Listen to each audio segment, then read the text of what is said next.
Hey folks, how's it going?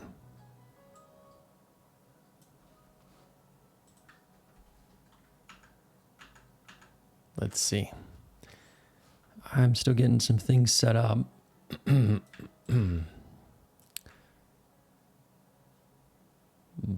But in just a minute or two,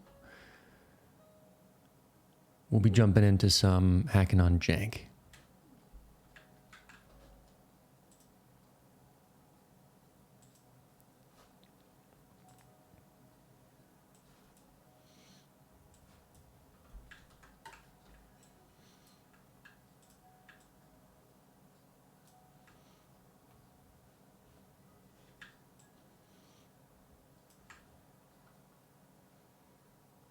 All right, here we go.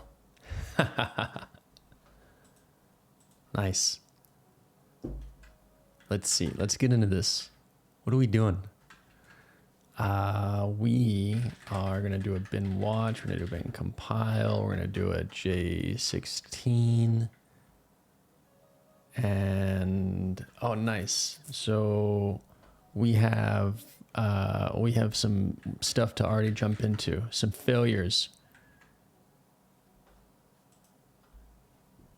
Failures are just opportunities for future successes, right? Things will fix.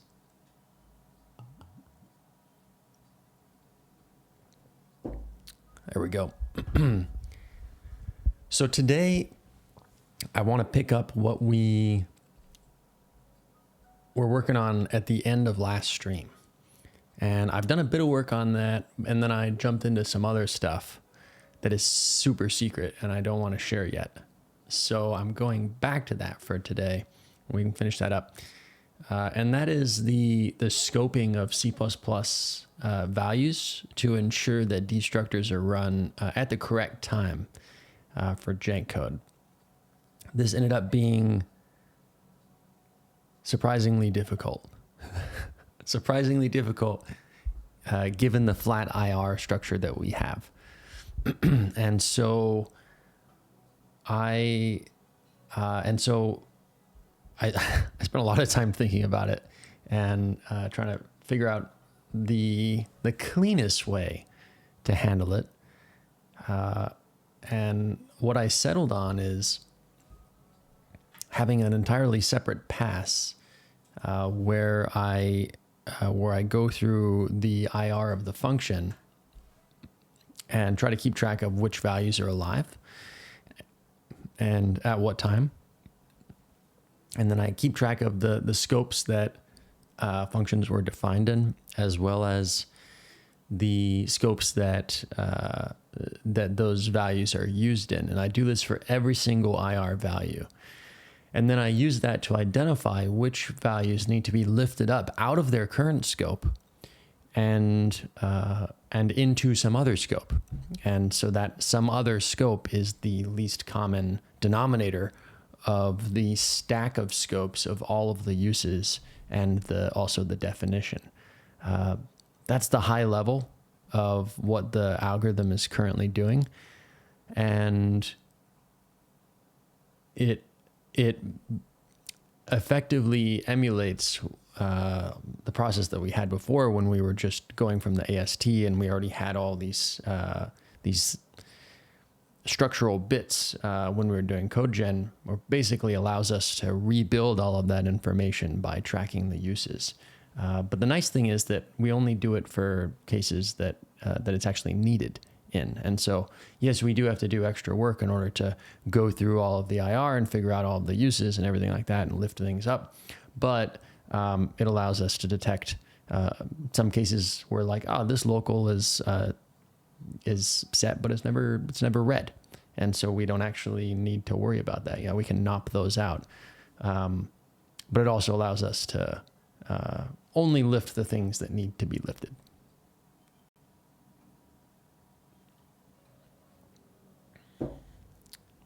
Hey, Kubi man. Wait, is the jank logo a lambda in mismatched brackets? Yes, it is. So we have the C++ curly bracket on the left, and then we have the closure paren on the right. And so jank is the combination, the confluence of C++ and closure. And also the fact that they're mismatched, I think, plays into the self-deprecating aspect of jank's namesake. So much thought went into this. The truth of it, though, is that we weren't originally intending on doing mismatched brackets. And then the guy who did jank's logo, he did a typo at one point and then thought it looked pretty cool and then shared it with me.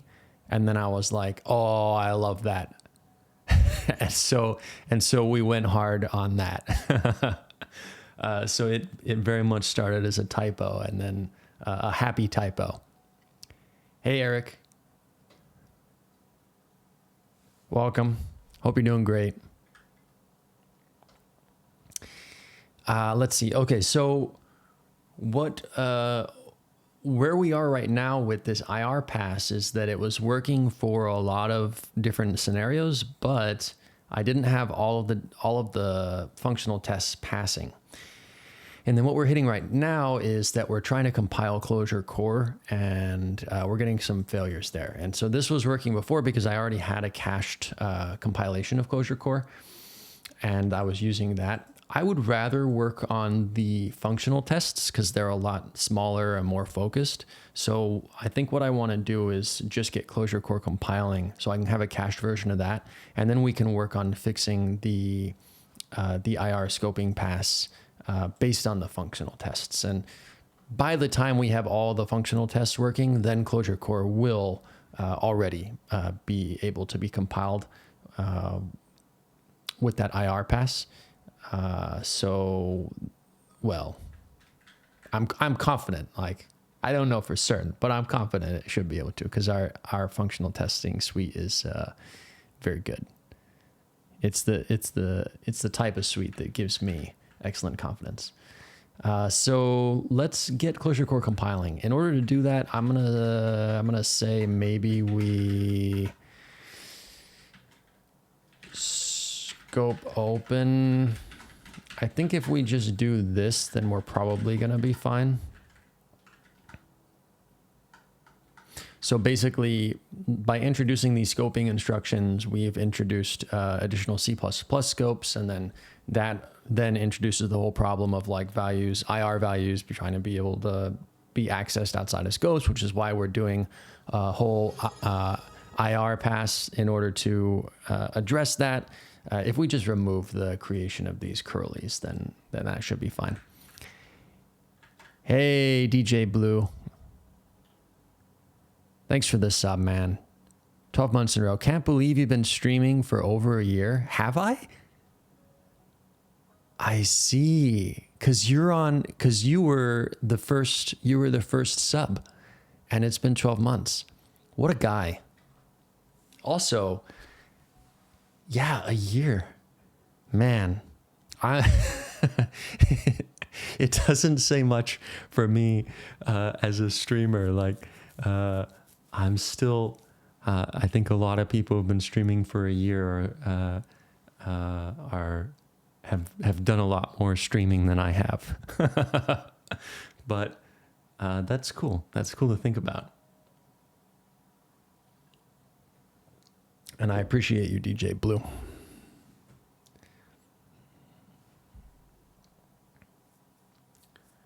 Okay, so this should allow us to compile closure core.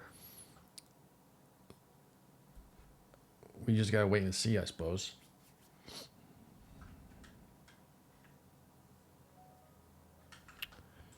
And then what was this? Oh, this is the failure that we just got.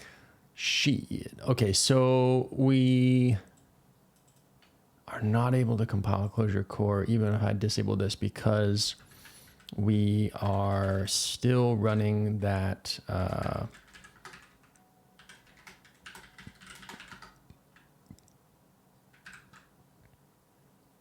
okay, so if I don't run that IR pass and I also don't generate the additional scopes, then we should effectively be back to behavior on main. So let's try that. Question mark?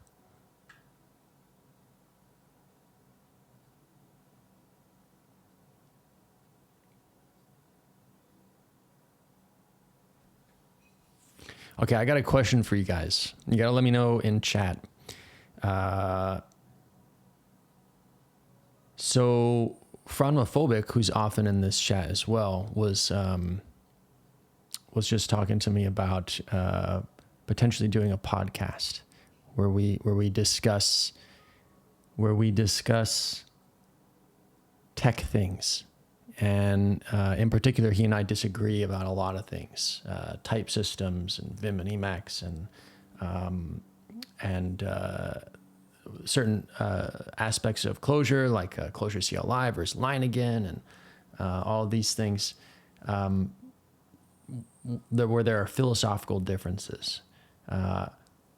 What's the interest level in a podcast with me and Franmophobic discussing these things? Elias, podcast would be cool. Love listening to debates. Nice.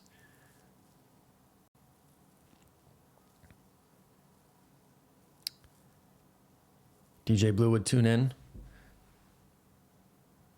Interested in hashing out the beef? All right, Erickson. Yeah, so I think that it's really, so the thing is that I don't know if Franmophobic's going to show up or if he's here right now, but he's someone I've known for a long time, 15 years coming on at this point. And I respect him a lot because he's a really great conversationalist. And so he presents points well, but he also listens really well. And so as opposed to most debates, like if you go to an actual, like a formal debate, nobody's there on either side. Nobody's actually going there with the mindset to be convinced of anything. They're not going there to learn anything. They're just going there to like make their point. And they already believe completely in their point. And so for me, this is like, those are the worst. Those are awful because then it's just like flexing back and forth. And then I guess the audience gets to decide who wins. But I would rather, I mean, first off, I don't want there to be a winner. I don't like that. But secondly, like if the best outcome is that we go in and somebody, we go in and we discuss something and then somebody comes out of it feeling like they learned something, like, oh, okay, that's actually a really good point. I see now why people are using this thing. Maybe I'm going to give it a go. Maybe I'm not, but at least I have a better understanding of why people are doing this thing versus this thing. So that would be the type of tone I would be going for, which is it's not that one person is going to be right. In something like Vim and Emacs, it doesn't fucking matter. Like use whatever you're going to use. Obviously, people make cool shit in Emacs and people make cool shit in Vim, but philosophically, there are some interesting discussions to have around why people use one or the other. Like, I just can't fucking tolerate like one open editor that I have to switch directories in, and I have to like move. It just doesn't work with the way that my brain works to have one open program for my editor where I jump into different directories and projects. It boils my brain. I don't like it. I'd rather open a new terminal in a different project, and I have a tiling window manager exactly for this reason, with different workspaces, so I can go into a different project. Each project is its own workspace, and then I have terminals in there, and then I have a separate dedicated Vim open in there. You know, like this philosophically is different. Okay, so we have this open, but it doesn't mean that other people who do it in their own way, in the Emacs way, that they're wrong. Okay, so now we can enable this stuff back again. False, use both Vim and Emacs. I tried the evil mode stuff. I did.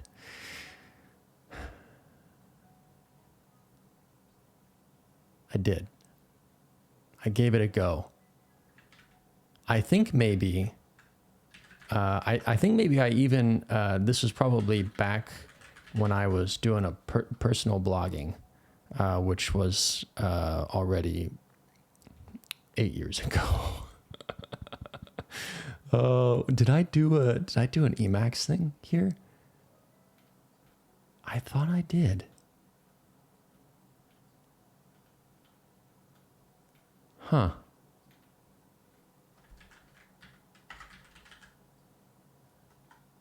Oh, look, 11 years ago. Yeah, I didn't like it. Compiled from source, blah, blah, blah. Evil mode, packages. Oh yeah, and then like basic shit didn't work, like Control W, read line chords for like merging lines in evil mode. It didn't keep a space. So like if you take these two lines here, I do Shift J, it leaves me with a space in between. Like evil mode didn't do that, and that fucks up everything. Yeah, this was a long time ago though. So at this point, maybe it's worth trying again, because maybe evil mode is actually more on par with what Vim actually does. But still, like philosophically, there are just such big differences. And this is far too many words for me to even, man, I don't even remember writing all this. Hey, Johnny. Welcome, welcome. I wonder if someone could make a new Emacs from the ground up that uses jank for scripting instead of eLisp or alongside eLisp. Yes. Someone definitely could do that. I remember that there's an Emacs distribution that uses Guile scheme instead of eLisp. And if I remember correctly, it's very functional, as in it works, it functions. So I don't see that there's any reason for any other Lisp to be difficult or any more difficult to use. Yeah, I'm working on embedding Jankin into things and trying to make that easier. I'll have more to show for that in the coming couple of months. But that's right now. I like a lot of the time is in the past few years has gone into jank applications where jank is the entry point of the application, and so it's really easy right now to take a jank program and like compile it down to an executable, like a native image type executable. It's super fucking easy right now. It's in fact, it's easier to set up a C++. It's easier to set up a jank project with C++ dependencies than it is to set up a C++ project with the same dependencies right now in jank. For me, anyway. And until it's documented, that won't be the case for you guys. I need to write those docs. But once I write the docs, then it will be for you guys too. But the embedding side of putting jank into existing native applications is not very well supported because I hadn't tackled that yet. And it's something I'm working on. We're going to have that too, and it's going to be lovely. Trust me. Okay, so we have Clojure Core compiled. Let's take a look at which tests are passing and which tests are not passing. These tests are all passing. So when it has a green success, that means it's passing. And so we're going to get to a point here where some of them are not passing. And then we're going to take a look at why. And then we're going to figure it out together and we're going to fix it.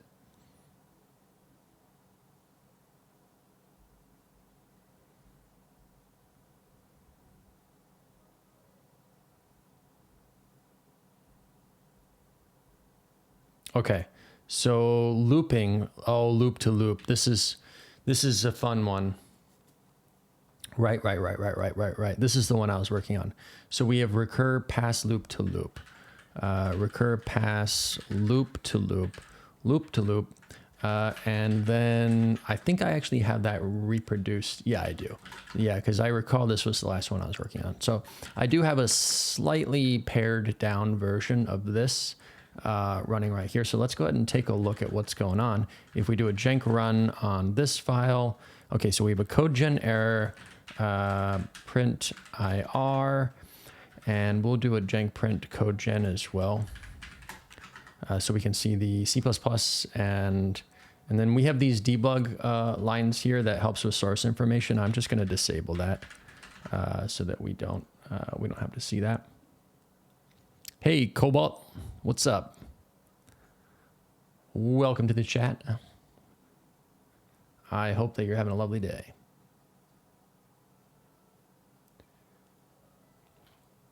Okay, so this is a particularly nasty case. As you saw, we had actually a lot of successful tests, right? This is like a good chunk of the functional testing suite is already passing. But this is a particularly nasty case that has 3 loops that all sort of pass on data to each other. Where are we using prefix? We're using prefix right here.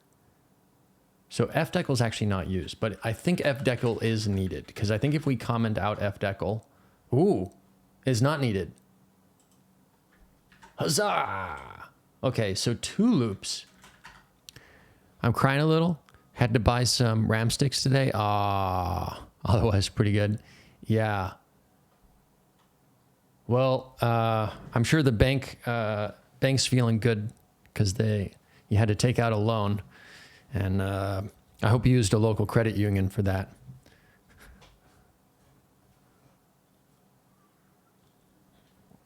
I know interest rates are pretty tough.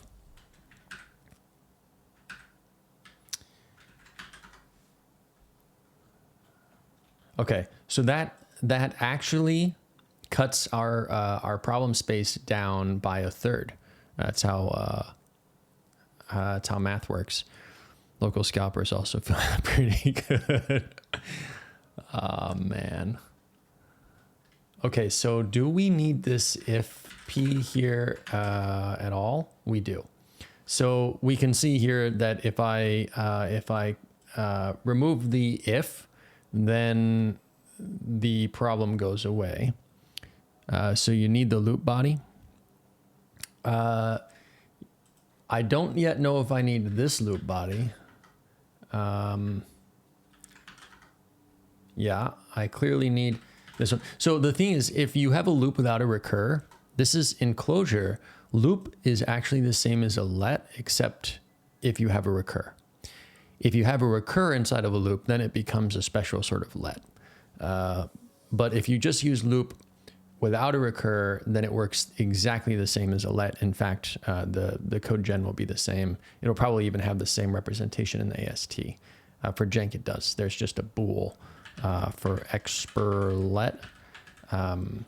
There's we have an enum because we're so clever. So like we have none, which is just a normal let. I don't know why this is called none and not like normal.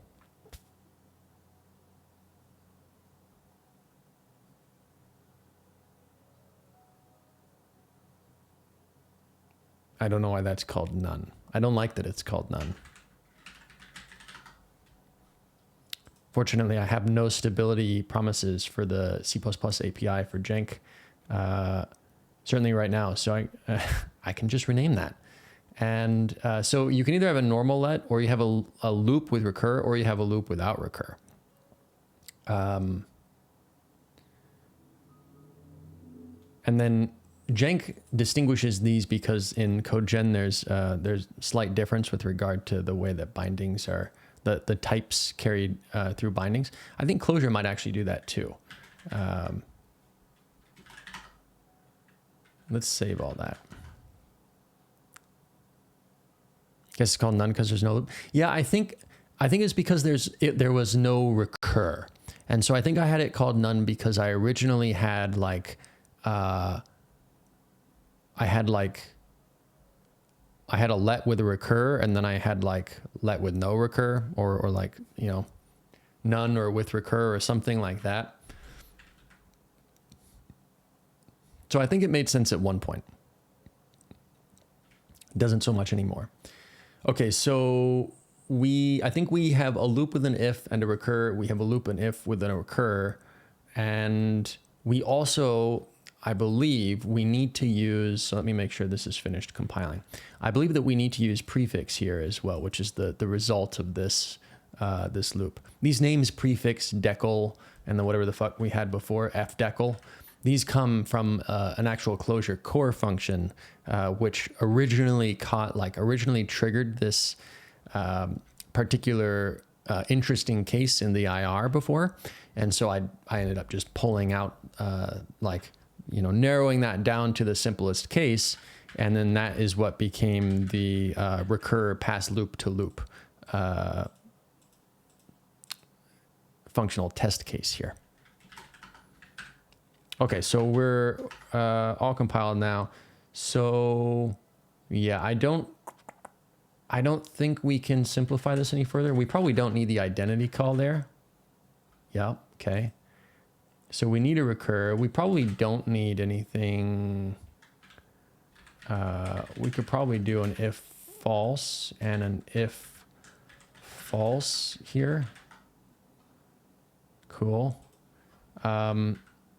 But we do need this, I think. Yes, we do. What if we use prefix here?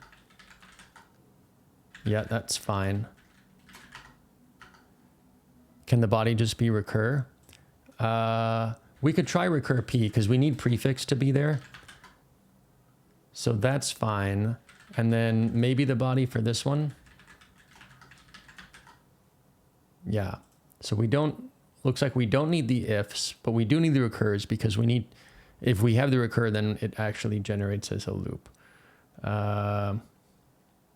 So the reason why we didn't have just recur in the actual functional test is because this loop is never actually gonna finish, right? This is gonna loop forever. So although we're gonna be able to, if we fix this issue, we're gonna be able to compile the code, we're not actually gonna be able to run it and get to the end because it'll never terminate. And so that's why, that's why this original code actually just had like an if false recur, because we don't actually want to recur. But for our simplest case here, it's actually helpful to remove that if because it simplifies the IR and then it helps us more easily understand what the fuck is going on. So I'm okay with having the ifs removed there. It's just that once this finally does compile, we know it's not gonna make it past this first loop. In Clojure, jank is a trivially infinite loop UB, because in C++ it is, you think? I'm not familiar with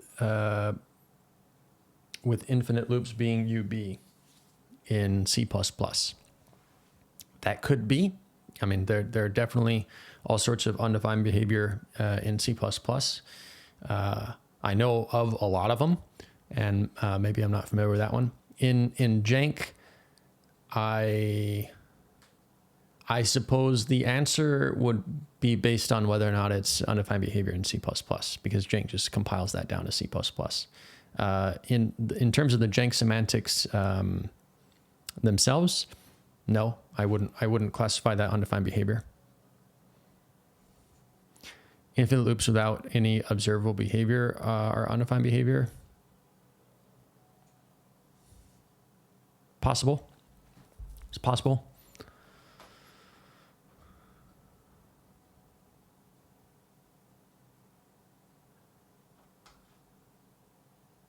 Possible. Not something I'm worrying about right now. Right now, I want to understand this IR, figure out what's going on. So we are constructing S11, and we're trying to use V3. So right here is S11.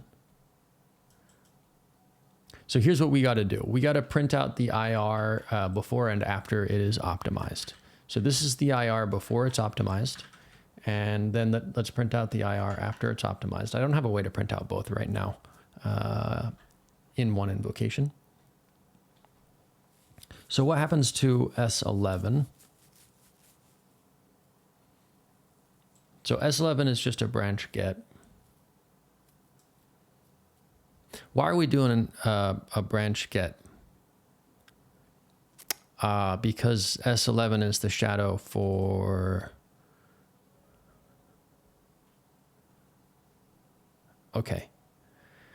Maybe we just want to port these shadows over to locals.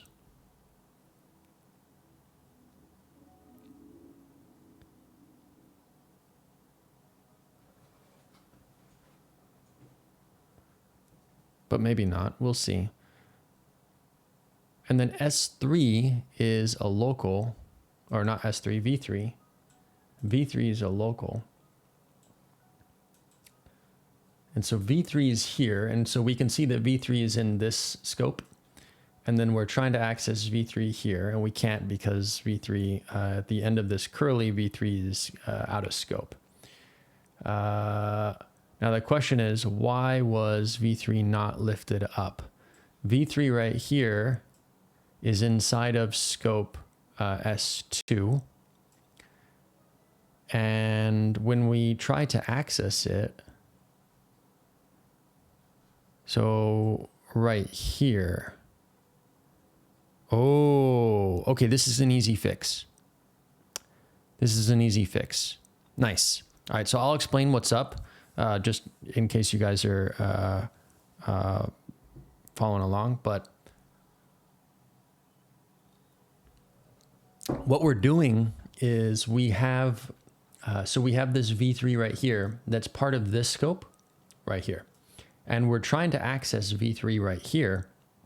And the IR pass that I have should detect that V3 is used here in this scope, and it should lift V3 up out of this scope into this scope. So that way this access is going to be valid, but we haven't done that. And so then the answer, or the question is, why haven't we done that? And the answer is that the way that we detect where all these values are used is that we walk through the IR. And then we look at all of the referenced IR values in each of the instructions, and then we build up a map of where things are used. And I believe in the IR walking, I didn't actually account for the initializers for loops. And so this V3 is actually used right here. And I believe that we're not actually walking over these values. So let's just check that. And if I'm right, which I think I am, then this should be a really easy fix. So let's see, we walk over the loop instruction, and then we enter the loop block, and then we walk over that. Yeah, so I think what we want to do is here, we want to do a loop through shadow, binding shadows. So this is a binding shadow details. And so we'll have shadow, and then what's in here? Value. And so we'll do a call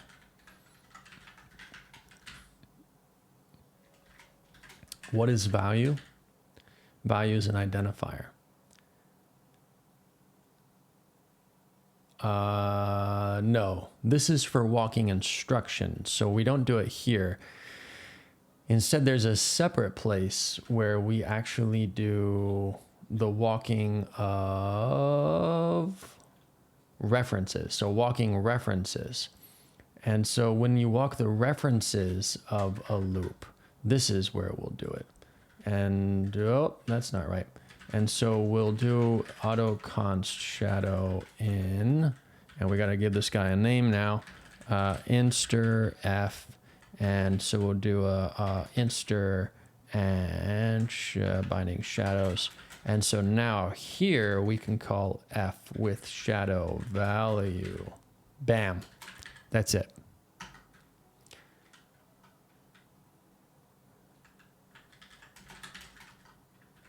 I think this fixes it for us.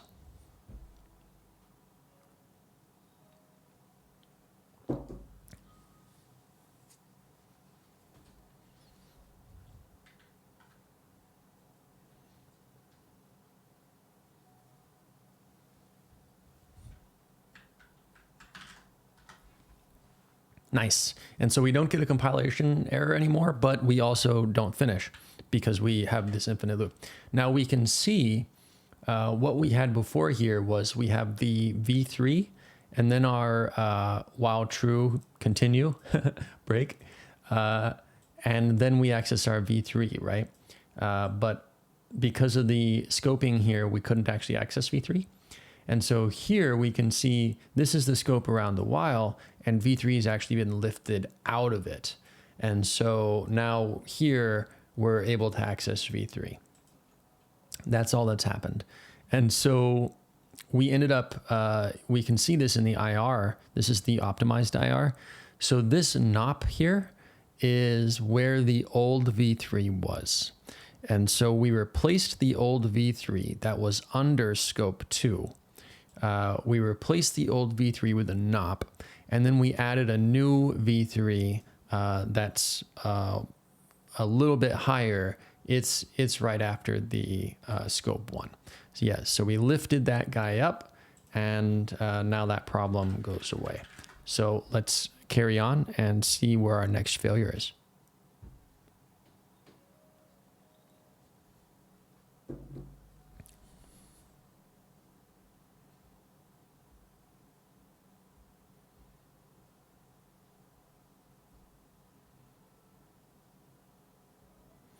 There's something about Rust that makes it hard to use. We just don't know what it is right now.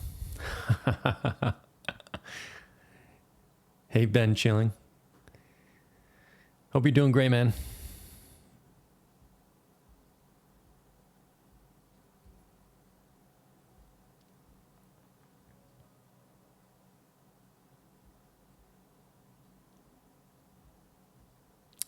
All right, so we have a failure in this if, and then we get to a bunch of failures for case. So I knew that these case failures were going to be coming up. Let's take a look at this if one, and then we'll jump in to see what's going on with case. So, okay, code gen failure here. Let me grab all of this. And we actually have a lot going on here. So let's see if I can pull this out. If pass typed, then same typed else. If pass typed, then same typed else. Oh, that's actually just a wee lad. We don't need this. If true 1 1, and we have a multiplication. Okay. So the type of this if is going to be a small integer ref. And then it's going to be multiplied by another small integer ref. So R will be another small integer ref. This will be inlined as well.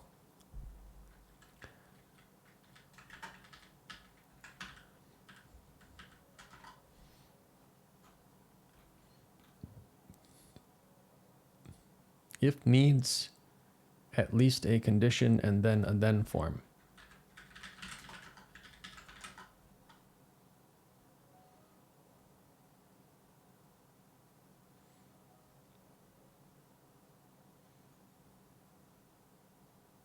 Okay, so let's see what's up with this. We have two functions going on here. Why do we have two functions going on here? Oh, because this is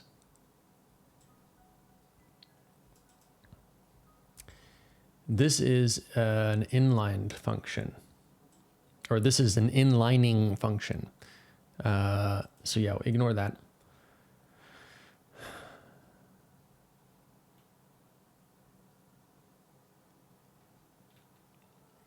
And then this guy actually ends up being a lot hairier than it looks.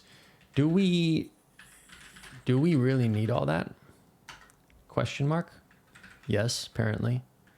Multiplication. Do we need the multiplication? Yes, apparently. Do we need the if? Yes, apparently. Wow.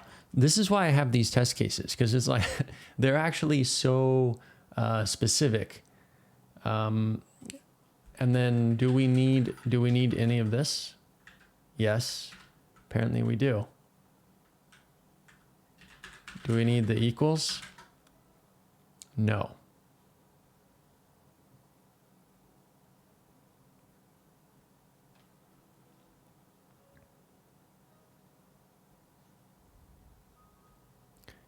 Kim Jong, am I missing something? I don't know. Are you missing something? I think I've forgotten something. The problem is I just can't remember what it is.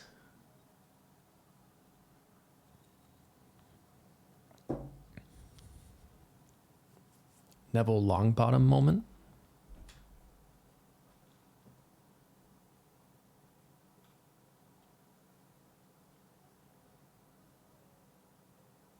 It's the LLM coding for you. Oh, yeah. There is no such thing here. Sorry, Kim Jong.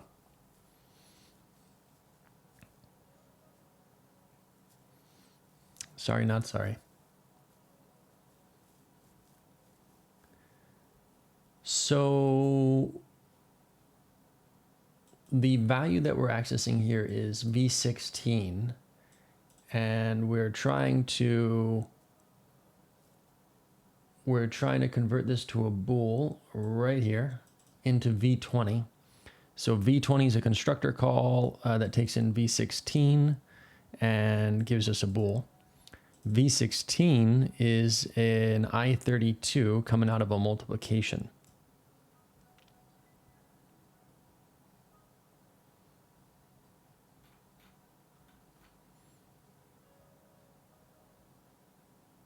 Now the problem is in the analysis, so in the AST and in the IR, we say that the result of the multiplication should be I32. But actually what happens in CodeGen is that the result of this multiplication is an object ref. And so what we have here is we have a disconnect between the types that the analyzer thinks that we have, and then the types that we end up with during CodeGen.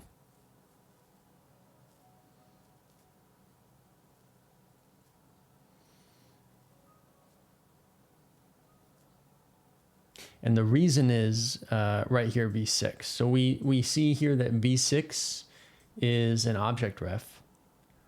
And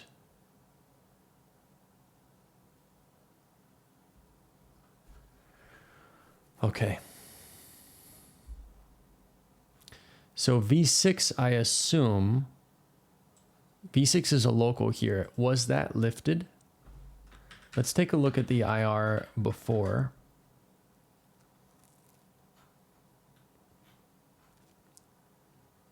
So V6 was right here under S1, and it was already an object ref.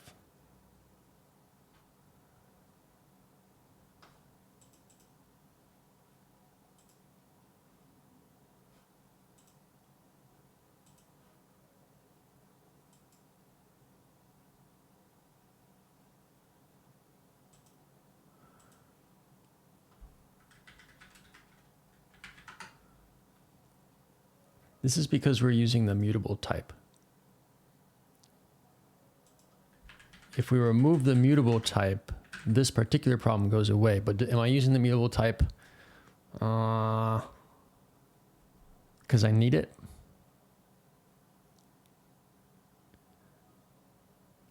Doesn't runtime multiply return a number which cannot be converted to a bool without an upcast? No, so runtime multiply returns all sorts of things depending on the particular overload that you use. So the jank analyzer needs to do the proper overload resolution as well, which it does. Okay, so that fixes that problem. And so now we get to see here that the local v6 has the type small integer ref. Now, when we end up getting right here, when we call runtime multiply, we end up getting an i32. And so this is just a straight up C integer, right? This is just a type alias for int. And int will implicitly cast to a bool. So when we do this constructor call of bool with an i32 right here, we're just casting our v16 int into a bool. This is totally fine. This will happen in C and C++, no problem. Now, depending on the arguments that you pass into the multiply function, if you pass in boxed values that are type erased, you're going to get back out a boxed value that's type erased, because you're not going to know. Like if you call runtime multiply with two object refs, you don't know if those things point to big integers, big decimals, ratios, or integers or reals. You just have no idea, right? And so you need to return back a type erased thing.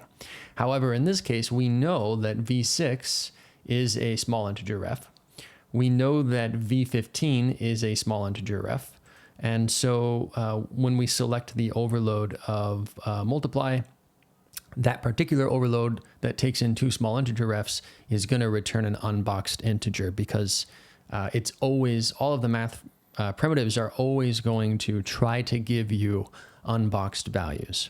And the jank type system is aware of all of this. And so it'll insert the necessary like auto boxing as necessary as well. So let's catch up on the test suite and see if there was any other stuff that was broken by us doing that, or if we make it all the way down to the case tests.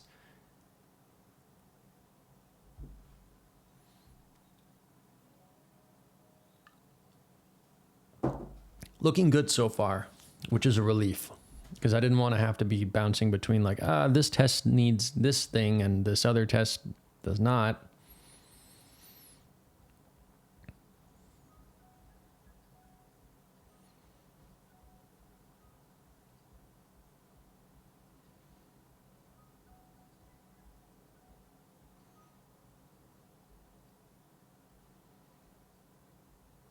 Nice.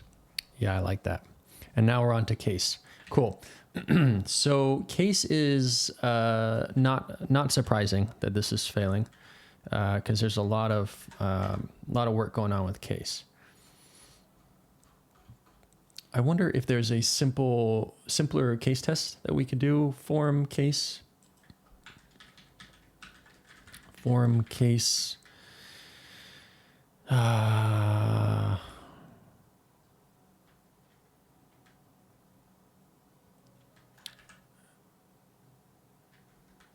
Yeah, I just want to start with the simplest one that we can.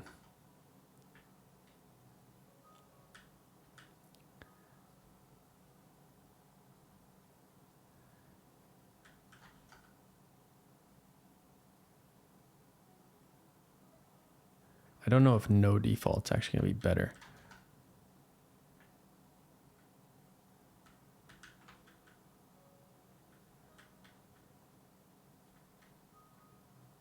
I think probably just the int one is going to be the simplest.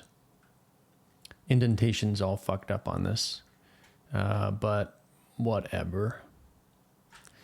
So let me yoink this here, and then we're going to run. All right, let's take a look at what's up. Did I run that with one? Yes, I did. So this is an inlining function. Don't worry about that. Here's our actual function. Let's see if we can trim this down further. So I'm gonna take this. I'm gonna put this here. I'm gonna remove the assert. I'm gonna remove this. I am going to remove these.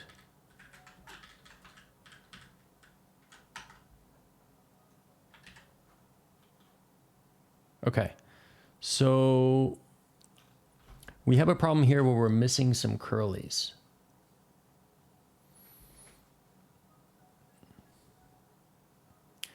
And so I think that this is because we're not handling scope closes properly, probably during CodeGen as well as during IR walking, since the code for those two is pretty similar. So let's take a look. We have a case here.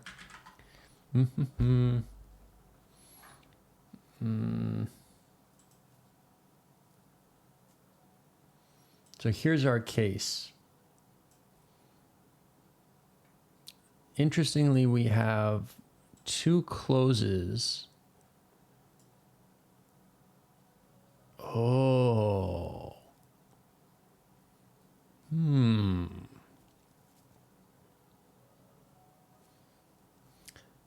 I think this IR is not right to start with, because we have these two closes for, oh wait, this is for one scope. Oh, that's S1. And then here's 0. Yeah, so I would expect that case is the terminator here, and then that these scope closes actually happen inside of a merge block.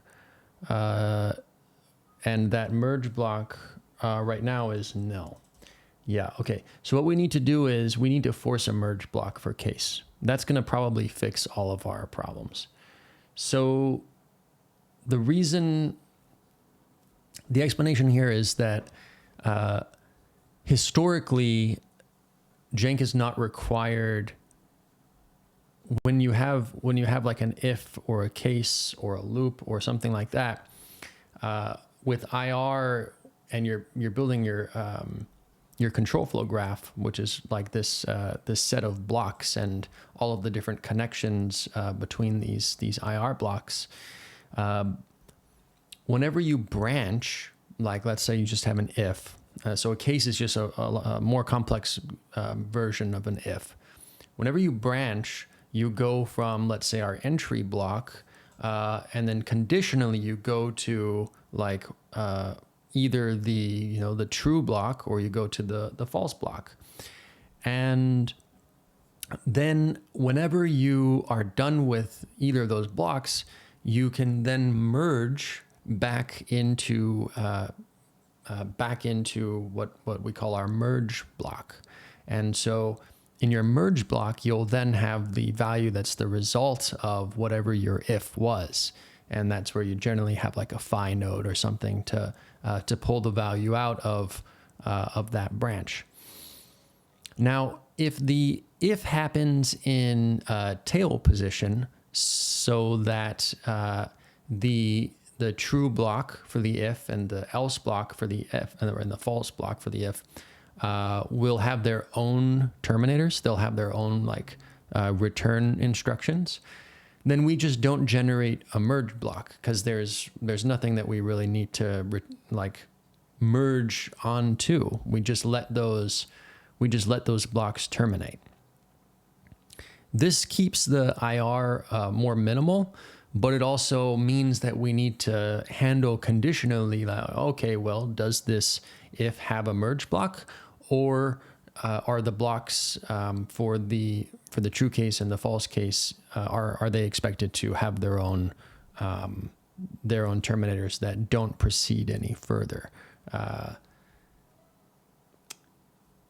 And the problem with the scoping is right here, we want to, we want to close the scope of, that we open here. We open S1 here, we open S0 here, and we want to close S1 here. We want to close S0 here, but we want to do these after everything has happened. And because there's no merge block for this case, and there's no merge block for this case because this is implicitly wrapped in a function, like so. It's in tail position. And so that means that the branch for 0 is going to have its own return where it's going to return the 0 keyword. And then this default branch is going to have its own return where it's going to return the default. And so we can see that return here. Where is the other return? Oh, the other return is right here. And so these guys already, and this is so we have the if branch here, and then this is our default branch here. And so we can see that they have their returns. And so that means that we don't have a good place to put the closing scope. To solve this, what we're going to do is just add a merge block back in. And so that means rather than returning in if merge and rather than returning in our default 24, both of these are just going to carry on to our merge block, and then we're going to have a single return there. And then we're also going to have the scope closing there.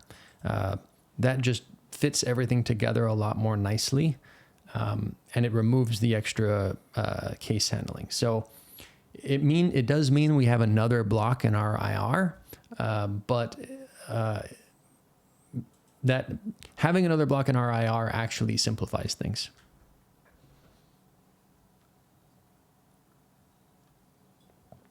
So we need to take a look at the IR gen for case.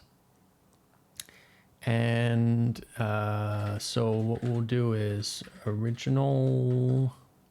No, this is not IR gen. Yeah. Case ref.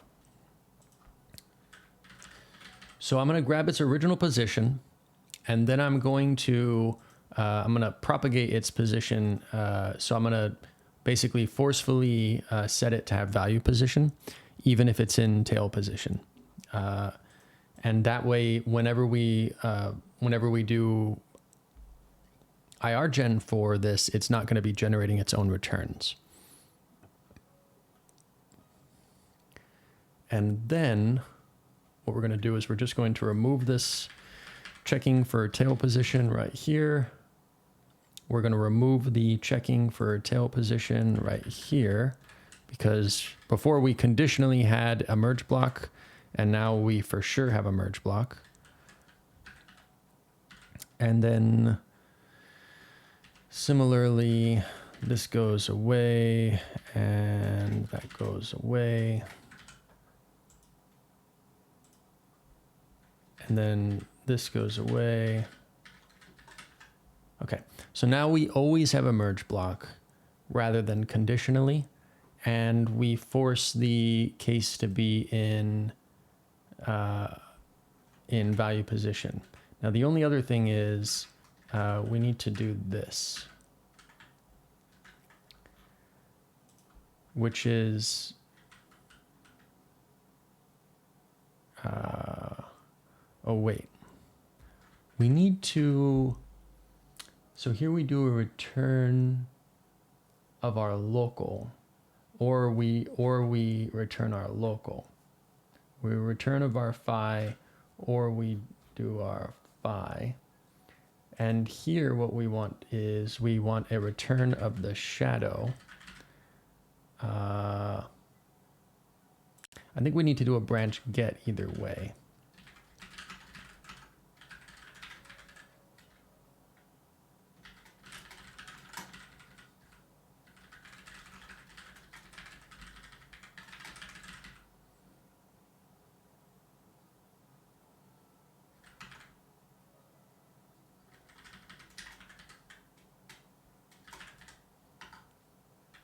Okay.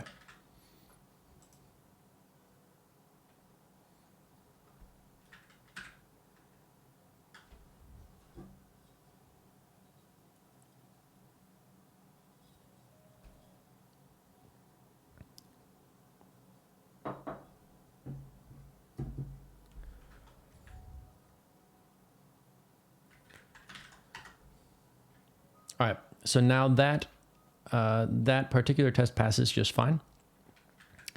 Let's take a look. I'm going to jump into test jank form case. And I just want to grab for file in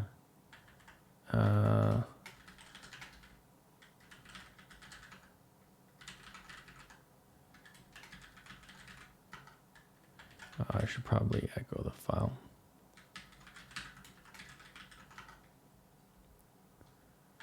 So let's see.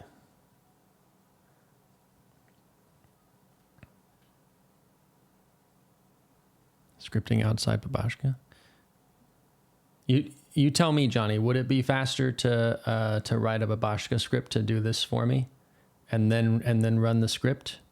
To me, I think that the answer is no. It would not be faster. It would not. Okay, I'm glad you agree.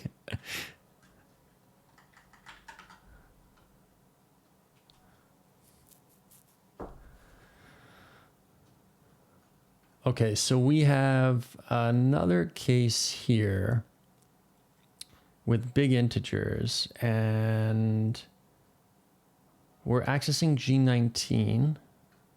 G19 is going to be the name of something that, the naming convention of that is going to mean that it has been shuffled in some way during an IR pass, because it's not named like V11, you know, or S5. It's named G __.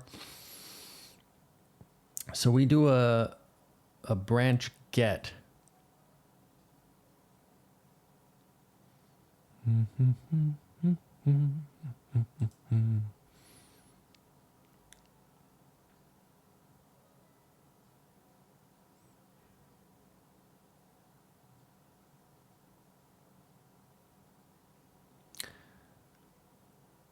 Hey, Franmophobic.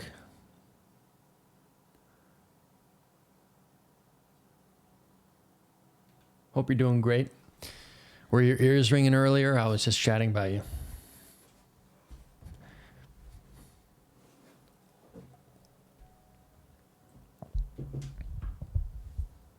I asked the stream if they thought that we should do a podcast together.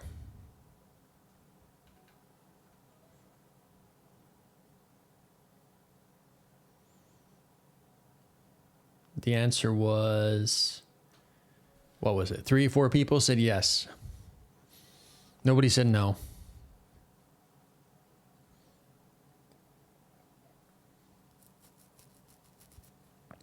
But who would say no? Who would have the confidence to speak up in chat and say, I do not want you to do that? Probably nobody.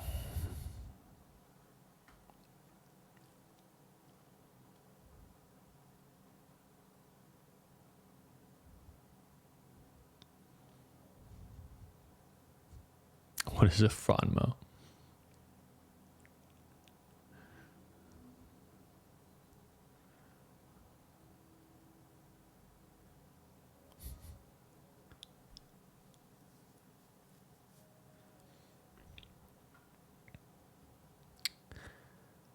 Why do we have a branch get of this?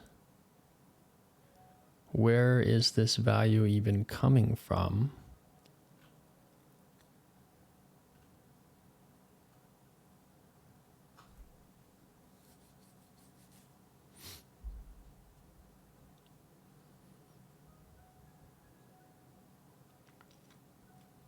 This is not the way that branch get should be working.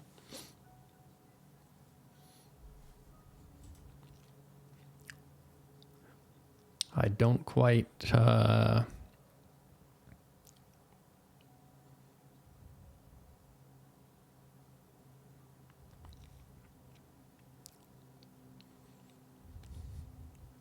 I'm now both the original and the reincarnation.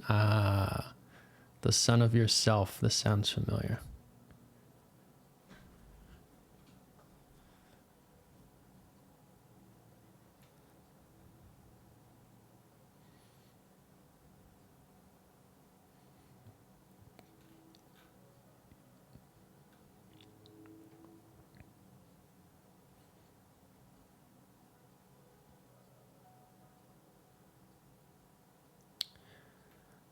And then where is this? S3 is equal to the move of G19. All right. This is where we crank out the logs.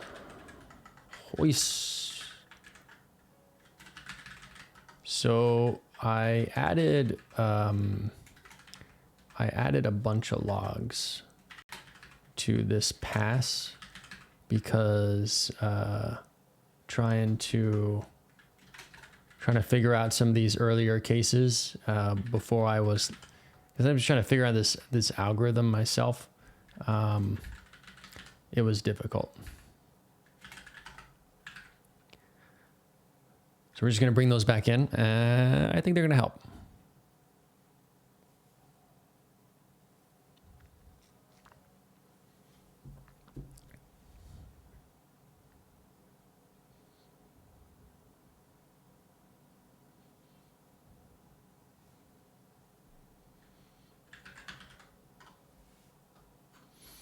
Okay, so we want to figure out where G19 comes from.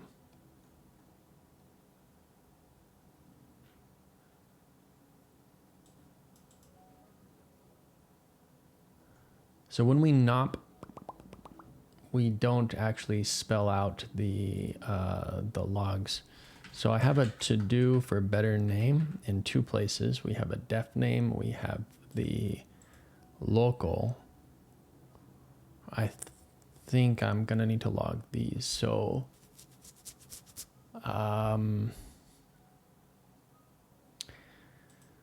so here we're adding a local into the scope.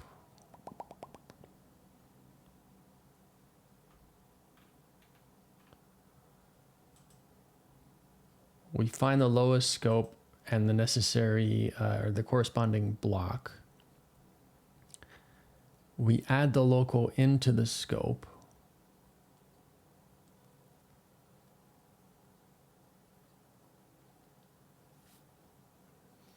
Then we go find the original definition.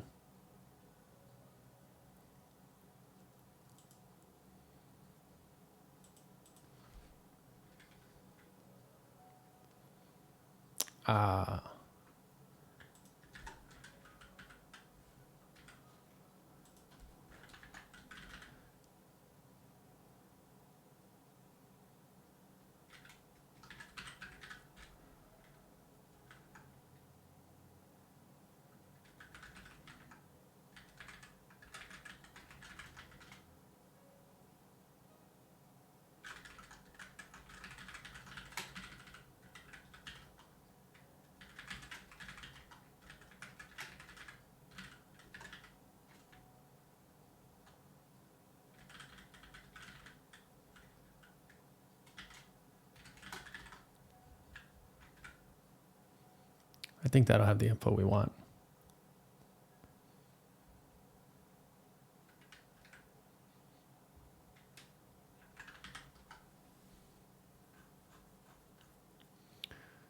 So here's our G19. So we have a local.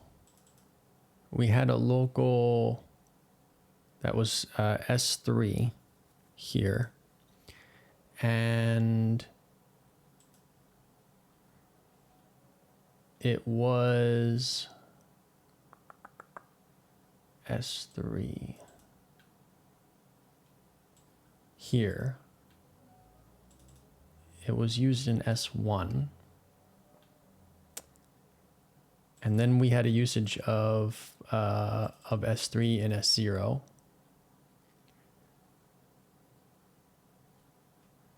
And so we bumped S3 up to S0. and then we put a set in scope S1. And then the original def got renamed to G19.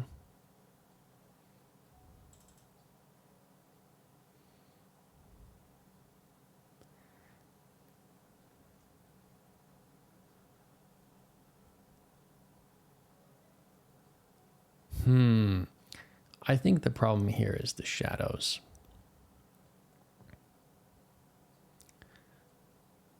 I think we probably want to... Should make a visualization for this? I know, dude. I think we probably should just remove these. So jank was originally using a Phil Pieslow style phi epsilon approach. That's why we have these shadow values. I think that especially when I'm doing this sort of scope lifting, then working with these shadow values ends up being more complicated than if I were to just do the equivalent allocation and mutation.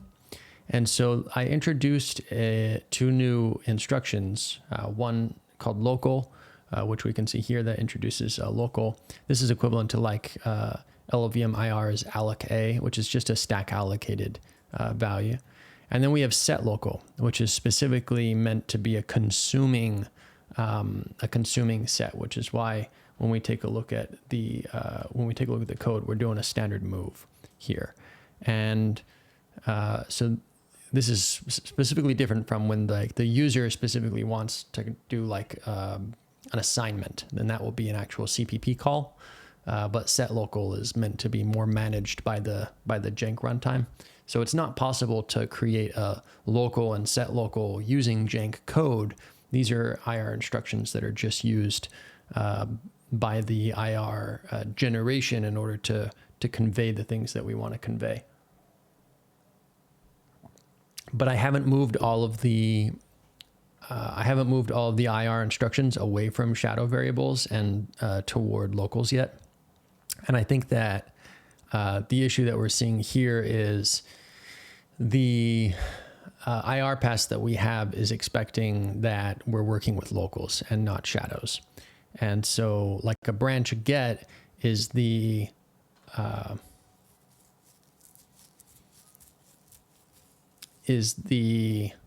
old style where you would, like we had branch set and branch get as your branch set is like your epsilon, branch get is like your phi. I think it would be simpler rather than supporting both, because I just want to get rid of this. It'd just be simpler to, it'd be more work up front, but it would be simpler to just move all these over to locals instead. Now, the reason why people just don't use the mutation to start with is because it's easier when you're working with a lower level IR like LLVM IR.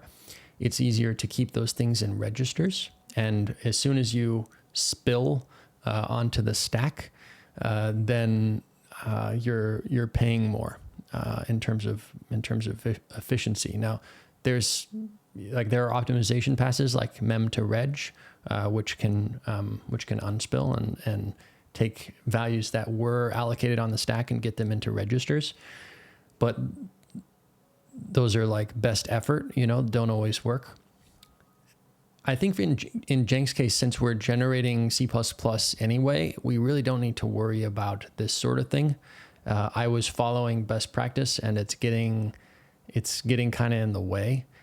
So I think just going with the stack style approach, since we're not doing register allocation or anything like that, doesn't make sense when you're generating C++. Might as well just use locals and a mutation.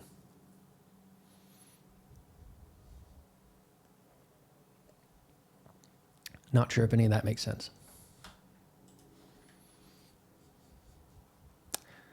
So for case, we we end up having,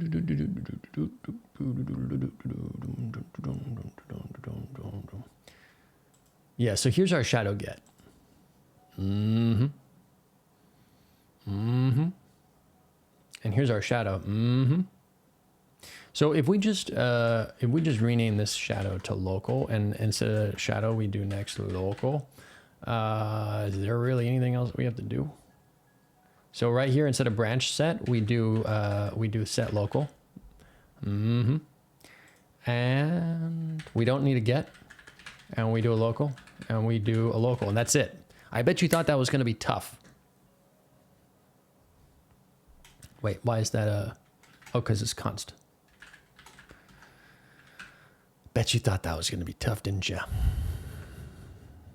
Undefined reference to next. Wait, what? What? What? What?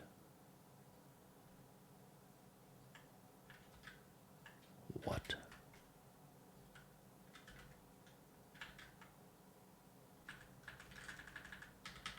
What?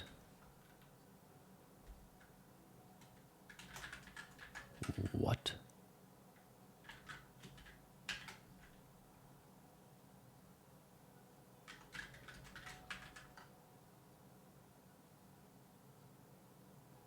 Oh, it's not local. It's not next local, it's local. So next local was something I did have, and then I didn't actually end up implementing it. And so it was still declared and not defined. Now we need a type.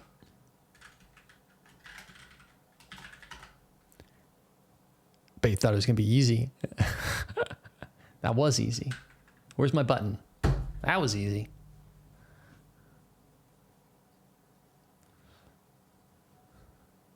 See? Compiles and links.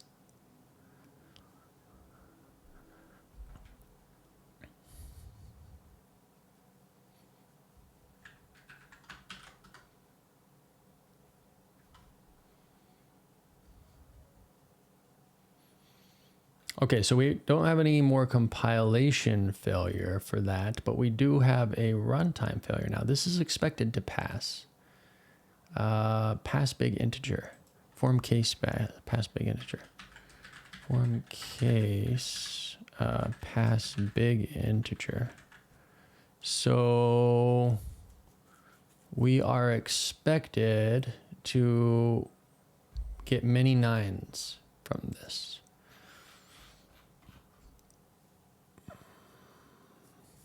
We don't do that. Why not? Why not? So let's take a look at what we have. So we're printing the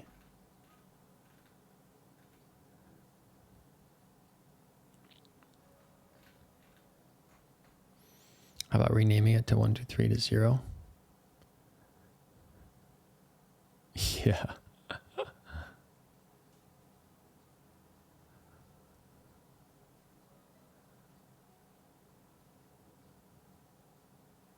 So here's our literal.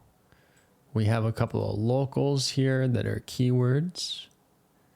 We have a local here. That's our v3. That should be the result. Yeah, here's our shadow. Let me unset that shadow.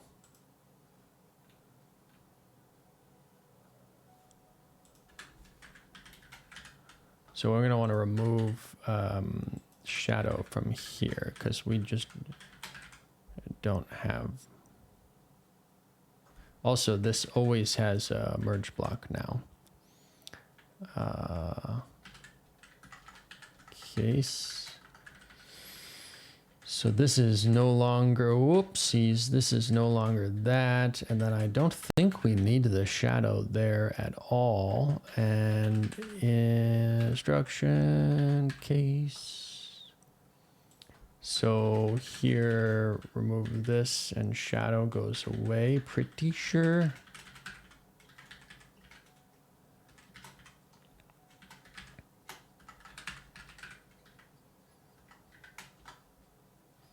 yeah, I don't have the shadow there anymore.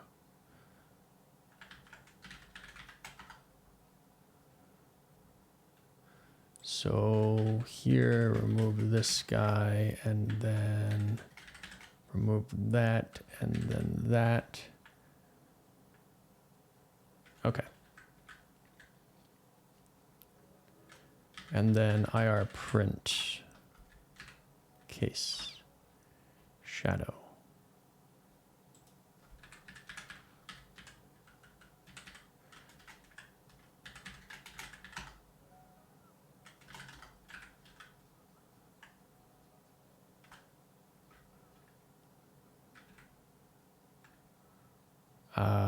Dominance builder 465.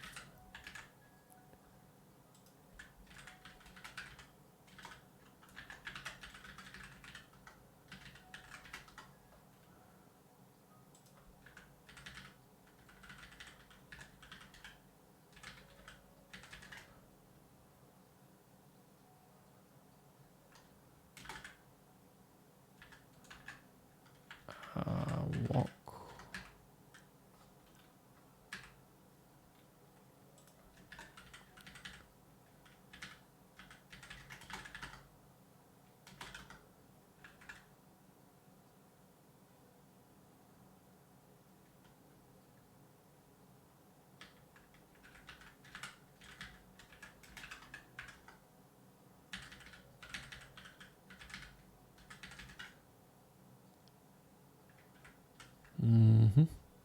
Okay. And then CDP processor. So we don't have a shadow for this at all, which means we delete that guy. I'm sorry, fan. I'm brain powered. You're gonna have to find your AI powered somewhere else if you want that.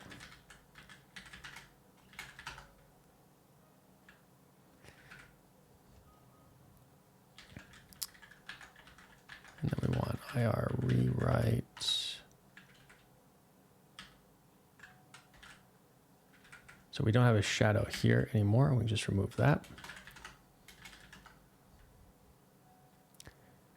ChatGPT.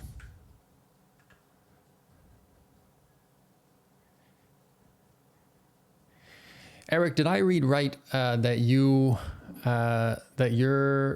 doing some AI stuff with jank? I swear I saw that on Hacker News or something. You had a fork. Is there anything cool that you've done that that you want to share or like try to get upstream? Or is that a different Eric?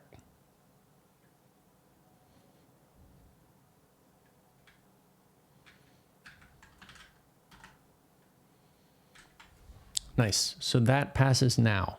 All we had to do was get rid of the shadow and use the local instead. Oh, wait.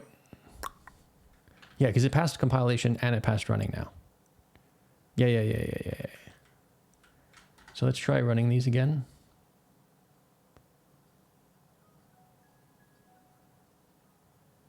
Oh, nice. I think we're golden. Look at all these. I'm not seeing any failures. What is jank? Fabric, do you know what closure is? If so, then that makes explaining jank a lot easier. If not, then that's okay. I will manage. You know C++ and C#? Okay, cool. So jank is a programming language that is like C++. In fact, it is very much like C++.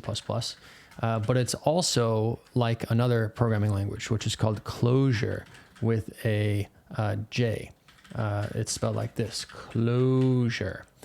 And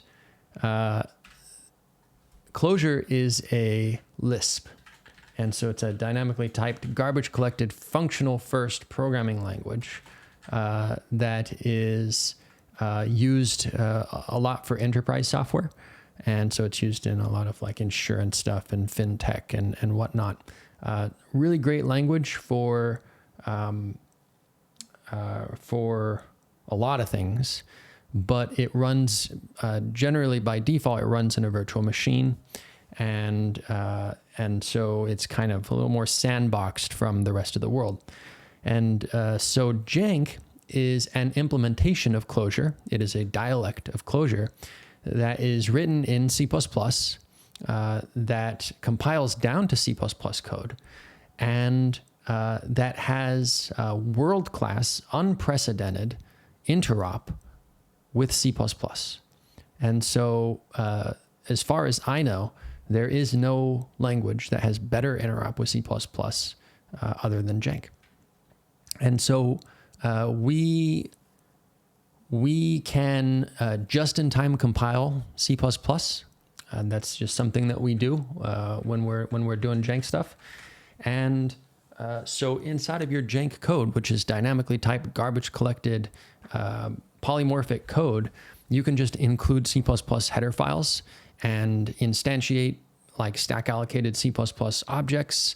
You still get benefits of RAII, so their destructors are still going to be called at the end of the scope.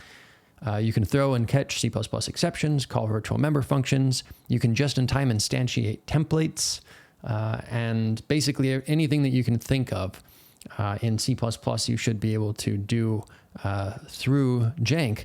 But you also get all the benefits of having the really fast data-oriented designs that we get in the really fast iteration flows, development workflows, and the functional style data-oriented designs that we get with Clojure. And so we're taking two languages that are really far apart and kind of bridging them together using innovative technology. That's what jank is.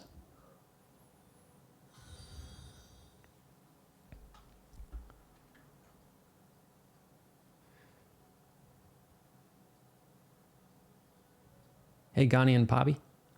Welcome, welcome, welcome. Hope you're doing great. So we have one failure here. Do we have any others? Oh, we have one here.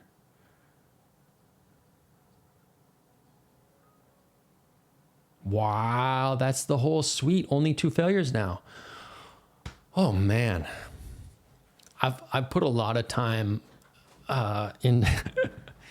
into this particular IR pass. It's only 239 lines, but I guess I also had to pull out a lot of other stuff. Actually, also there's a lot of code that's not being used, that was previously being used. But yeah, I pulled out a lot of this stuff into like IR walk as well. So like we didn't have a way, and this is several hundred lines, we didn't have a way to just like walk through the IR in a general sense. Like we walked through the IR for C++ generation, but we didn't have a way to do it for like IR passes. And so I also had to come up with that. Like all these things are good things that we're gonna want for future IR passes, but we just haven't been doing enough with the IR yet because it's still relatively new. So we just didn't have any of this stuff. But yeah, this particular pass has required me to figure out a lot of that. All right, let's get these last 2 guys passing. That's gonna feel good. That's gonna feel good.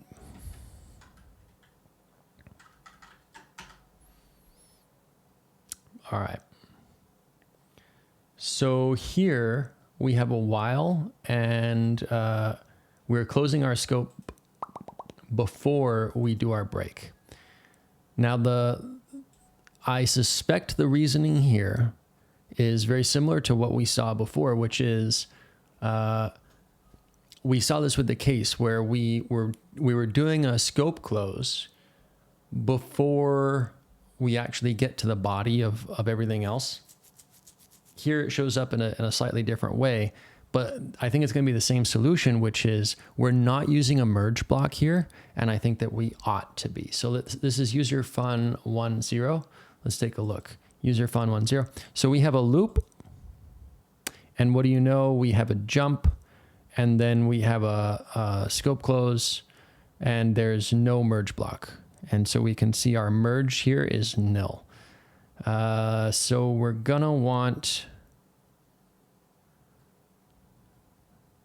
oh, see, but this particular, this is tricky because this particular loop looks like it loops infinitely.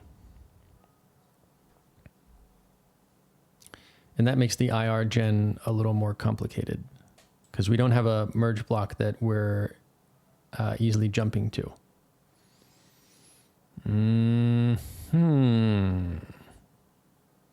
Let's take a look at this code. Recur pass fun in between.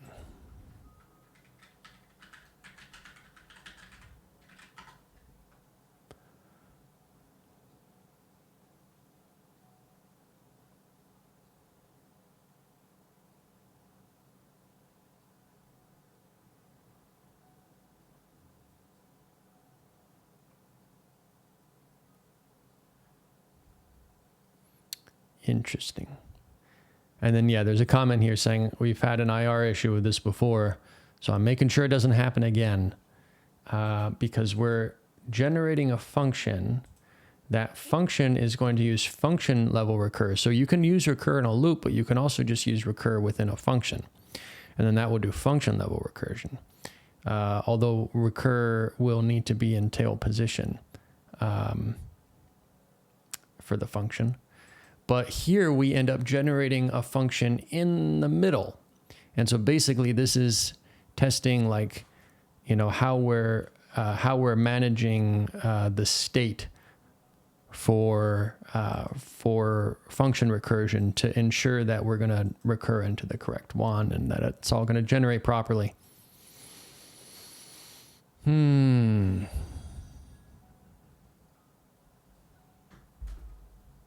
Hey, Leo Holo. Welcome to the stream. Hope you're doing great. So we have our start of the function scope. We have our implicit parameter. We enter our loop. We create an instance of this other function. That's this guy right here. We create an instance of that. And then we jump.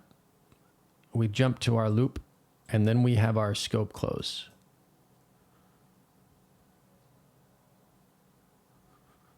You're making your own game right now with Unity?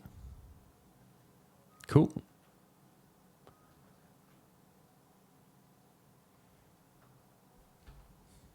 Unity is fun for making games.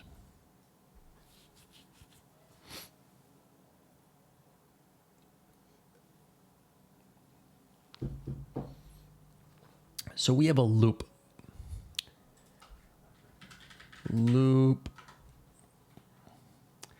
And then we jump, gen until jump, and then our break. I think maybe gen until jump needs to gen until jump. And then also handle scope closes after that? No.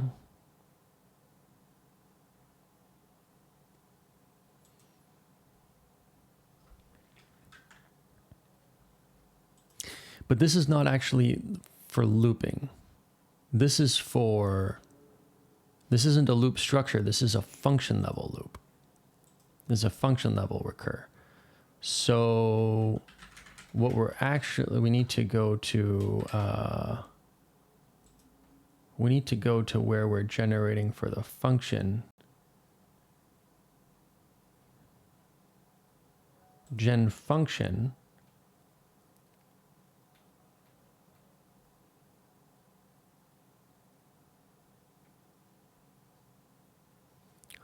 What are you making? We're working on the compiler for a programming language.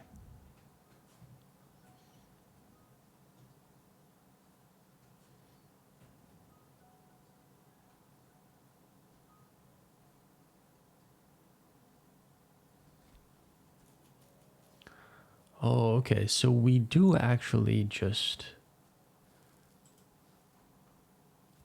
Yeah, okay. Now I was switching back to the old state. Cache needed to invalidate a cache because we had the way we used to do IR, or the way we used to do code gen from the AST was different. But from the IR, this is still going to be the same. So we're going to get into our loop. We're going to continue to our jump.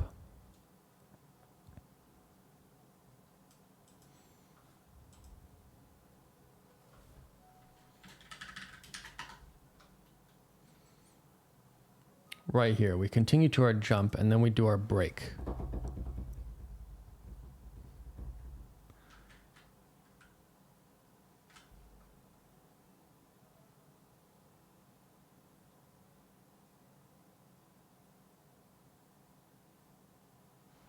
But the loop doesn't have a merge block.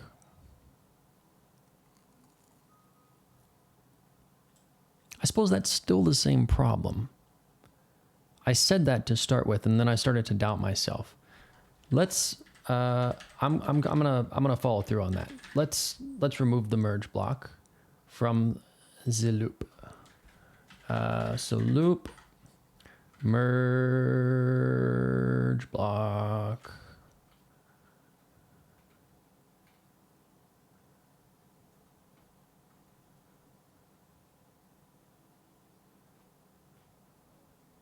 Yeah, is recur recursive? This is what I was thinking. Loop merge block.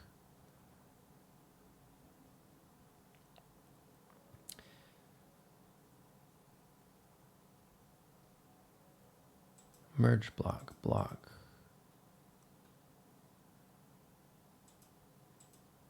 If it doesn't have a terminator, then jump to our merge block. I see. So the problem is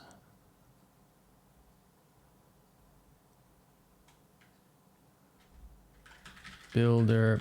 It does have a terminator because it has a jump. Loop.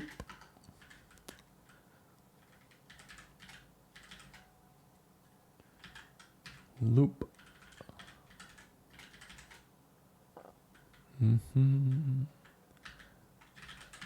Instructions. Loop.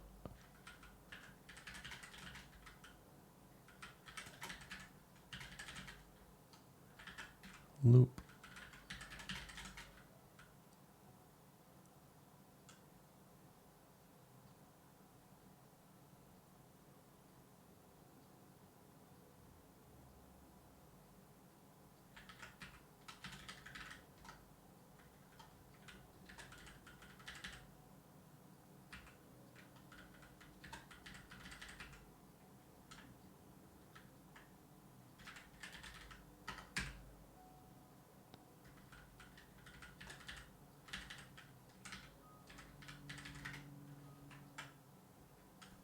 Oh, we're gonna unwrap. Unwrap.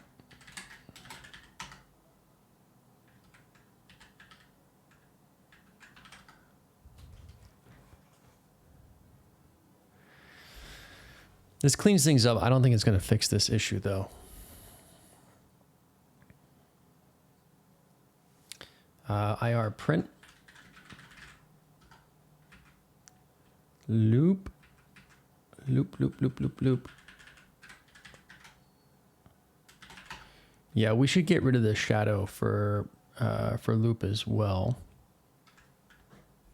And just use a local.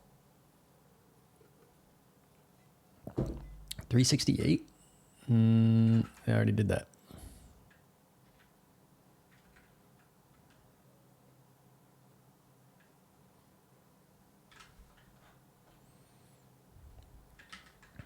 IR processor 290. Merge block is none. So if we already have a terminator for the current block, there's no need for our merge block. I disagree.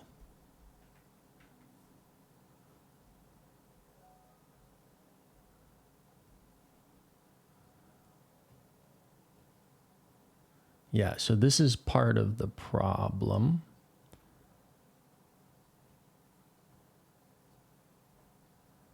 Can we get away with this?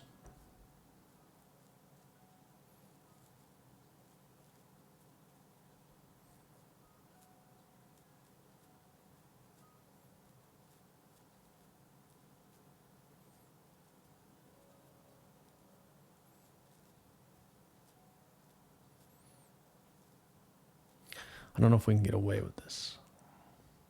I think so.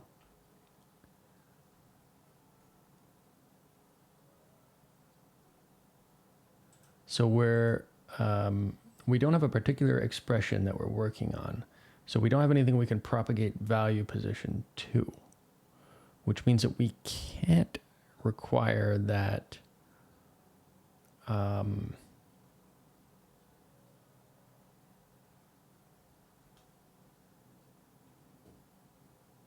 guess we could.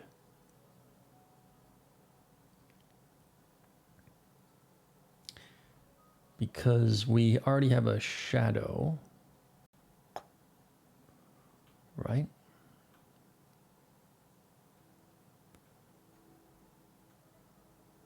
Here's our loop. Here's our recur shadow. Recur shadows here. Recur shadows used there. And then we set our recur shadow here.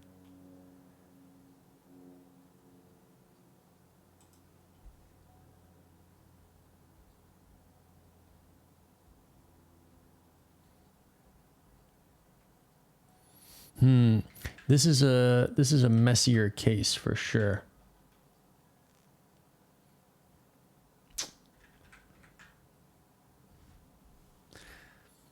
How should this look? Just hypothetically.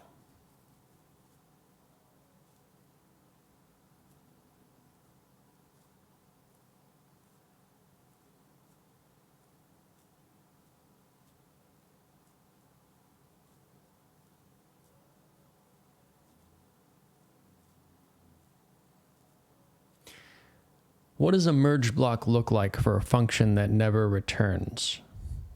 Or for a loop that never exits?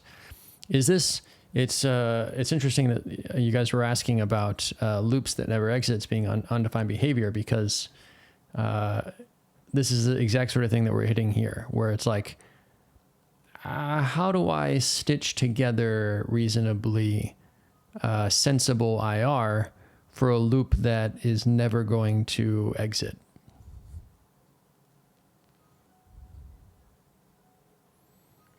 Should we just detect that and fail then?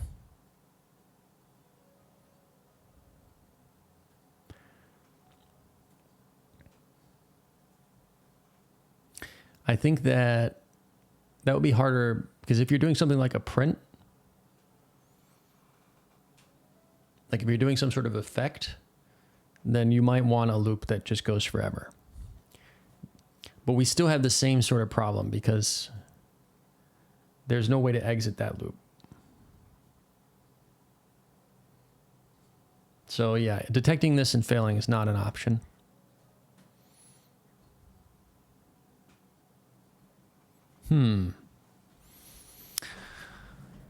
Let's step away, use the restroom. I'm gonna think about this. I'll be right back.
Maybe slip in a counter to the recursion, make it iterative again.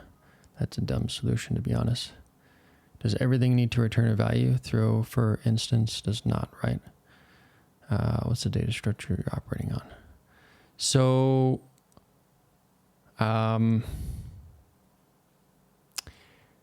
yeah, doing an effect isn't the problem. It's more about having an escape from the loop in terms of control flow. And then does everything need to return a value? No. So there are terminators. So throw, for example, is a terminator, and it doesn't return a value. The whole, like the problem, like jump is a terminator as well. Semantically in closure, every expression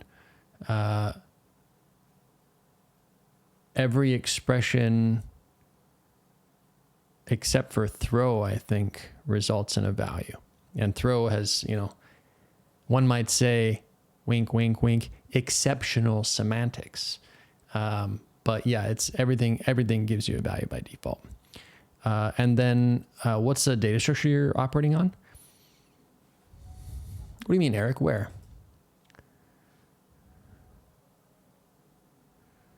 Like although we're printing all of this out as closure data here, the IR and the AST, none of these are represented as closure data. These are all C++. These are all C++ structs and pointers to things in memory.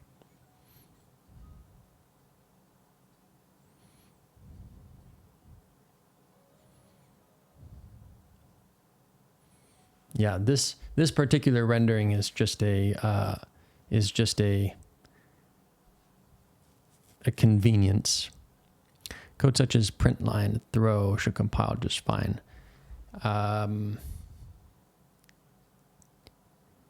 Yes.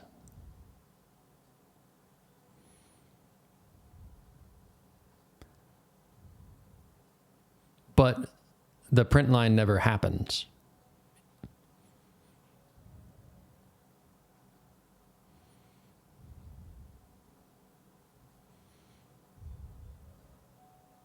In that case. So the type checking will see that throw, in terms of the type system, we'll see that throw just returns an object ref, so a type erased object. So we'll type check with print line just fine. But when you actually evaluate throw, then the stack is unwound to the nearest catch point.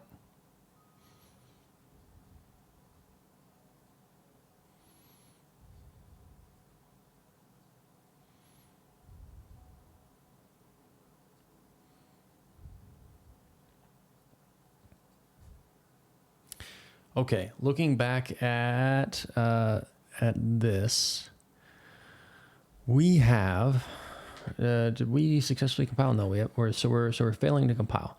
But before that, before we sort out these issues, we are finishing our while, and then we're putting in a break. And so we have a while continue, and then we close our while, and then we put in a break. This is the main problem. And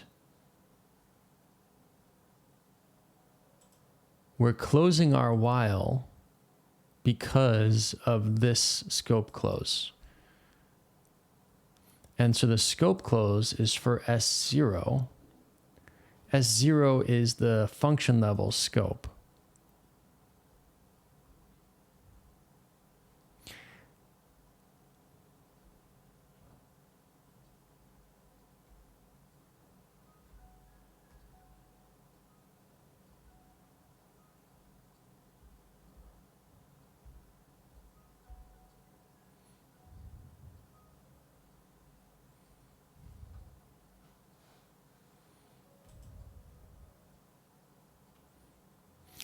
And so here when we generate until the jump, we end up we end up processing the instructions after the jump, like the scope close. And so that gets brought in. And that is the problem.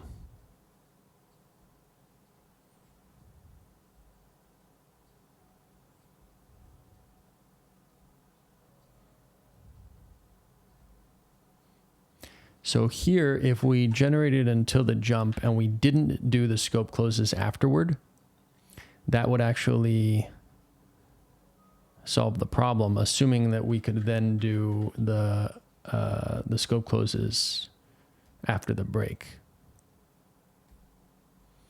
So it seems like sometimes we want to do the scope closes with jumps and sometimes we don't.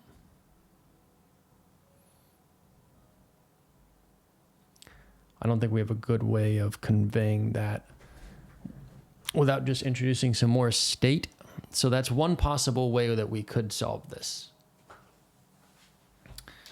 It's a bit hacky, but I think it would work.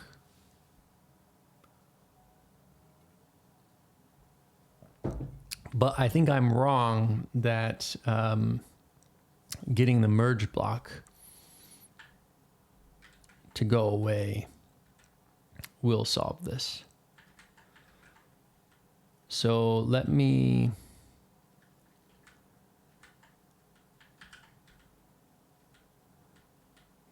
add this back in.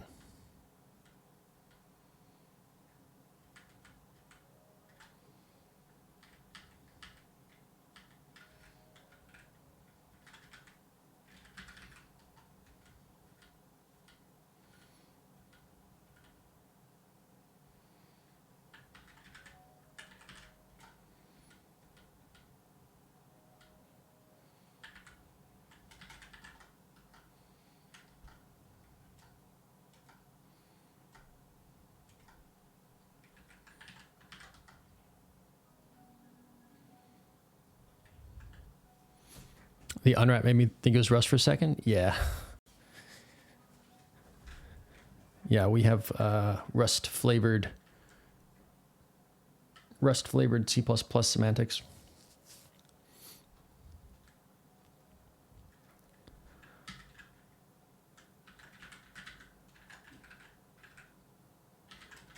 I do appreciate the Rusts. Wonder if I should bring optionals to C.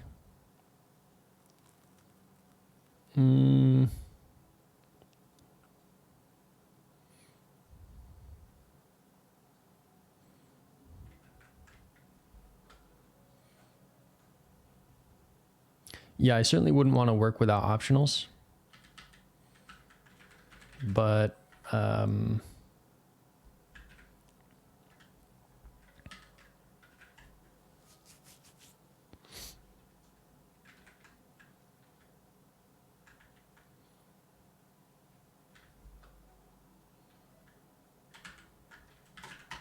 still want that.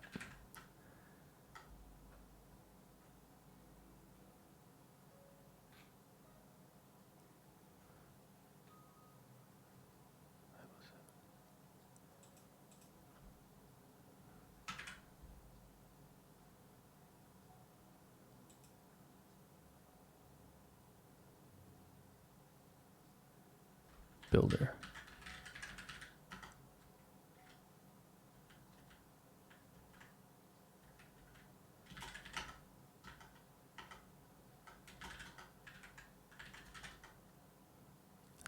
Zig has nullable pointers. I don't know.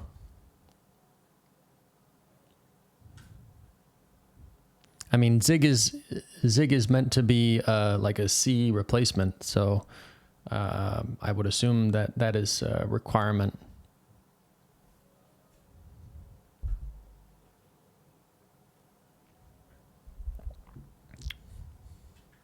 C has modern C has generics, right? So doing an optional of some T should be doable.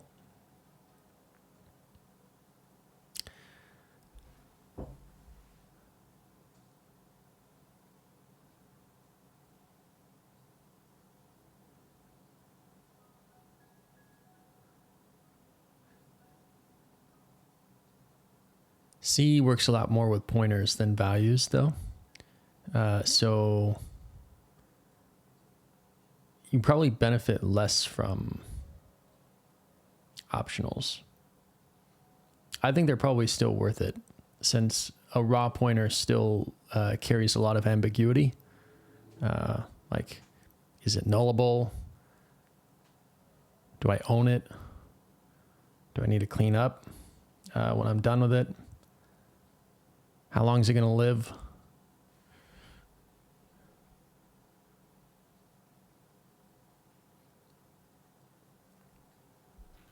Okay, so we've added that back in. We're back to compiling successfully, but we still have this problem. Now, I see one way to support it by adding in a bit of extra state to skip over the scoping here, the scope closing here.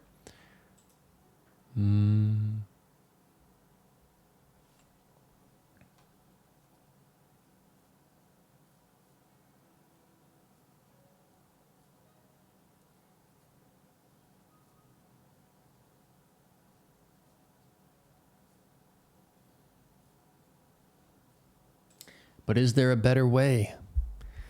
Is there a better way?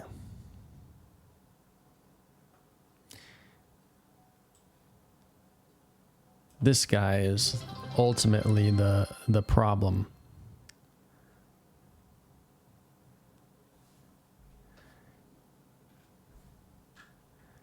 Appreciate the follow, the Macaboo. Congrats on being number 340. and hitting our goal for the stream.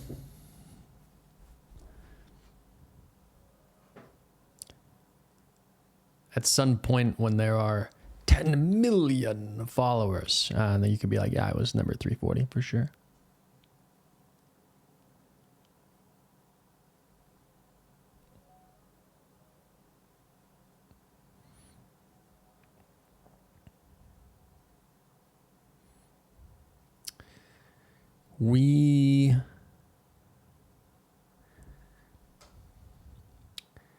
So if we have a merge block, then it's a clear place to put this. But in this case, we don't.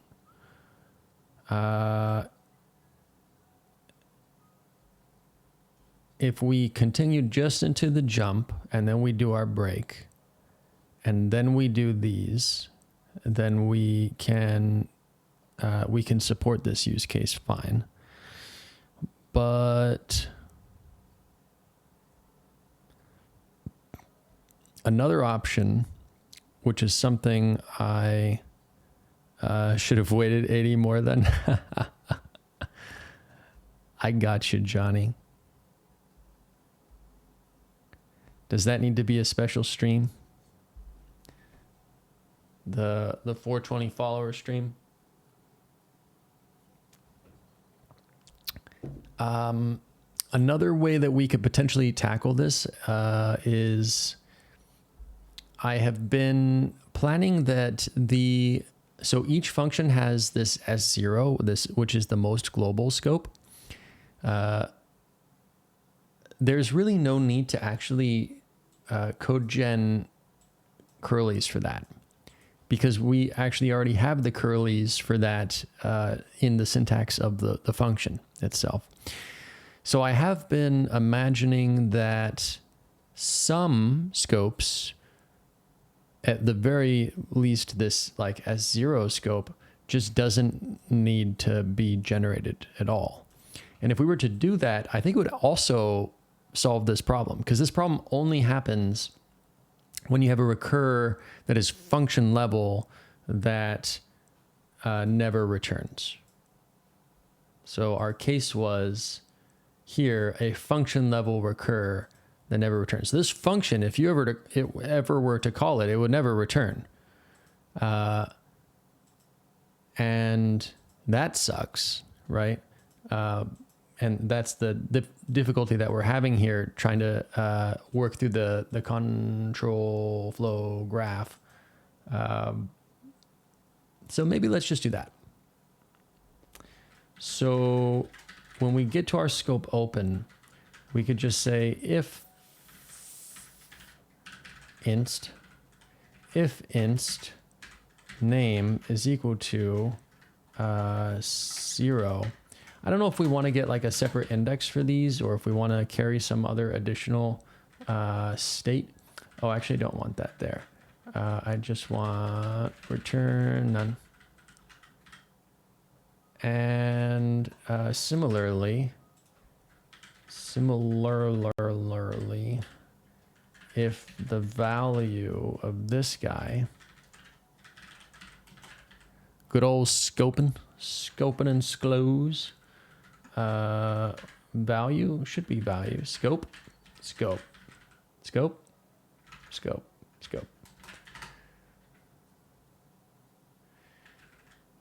So in this case, this cleans up a lot of the generation, like, because this whole level right here doesn't need to be there.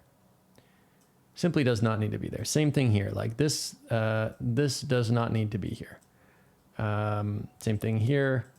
Like this is some fucking ASCII art that we got going on.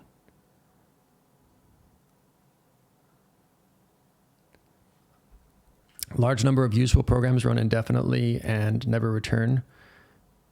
It's not that it can't be shut down, but it can be rare. Yeah, for sure.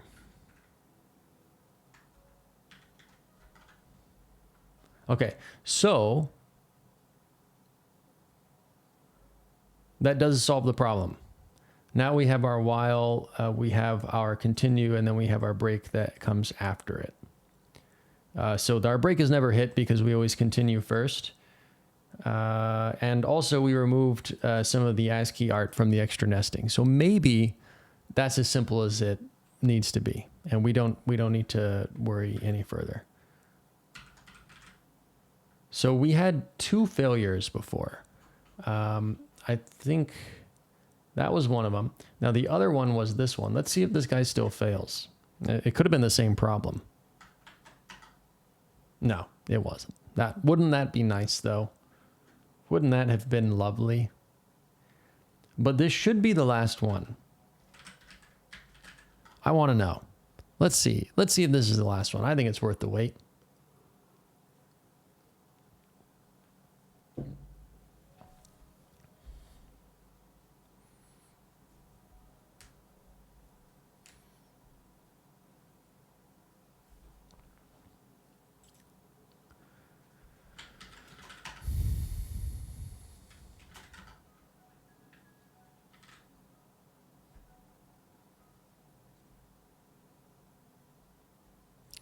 Assume it takes a while because you can't have multiple jobs for testing, or we could.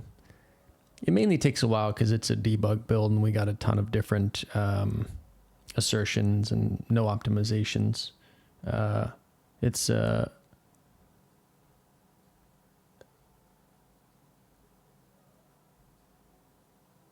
I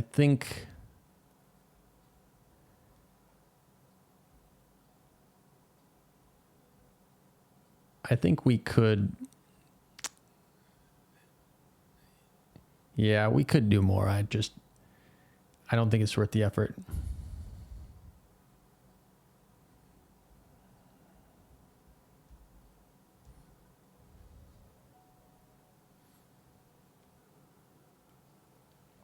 Okay, so that's that one failure. Do the tests run in parallel? No. Not currently. I don't, like, maybe in the future it makes sense to run them in parallel, but, and maybe that would be a good sort of thread safety smoke test. But as I've, jank is finally getting to a point now where people can actually use it for things, but it's useful to keep in mind for you guys, like the past few years of me working on this, it has been like building up a brand new language from scratch. And so it makes sense for my sanity that all of these tests run serially, because if they were to run in parallel and then, they're all affecting the global JIT runtime, it would just be a fucking nightmare. And so even if they run in parallel, like that would probably help for like CI or something like that. But when I'm developing locally, I would probably run them serially anyway, because I need sanity. So anyway, the Makabu, jank is JIT compiled, but also supports AOT compilation. Both. So you can JIT compile C++ alongside jank, and that all works. But you can also AOT compile everything down to a native executable, and it's and then that's easy to distribute and run. WASM support, not currently, but that'll come.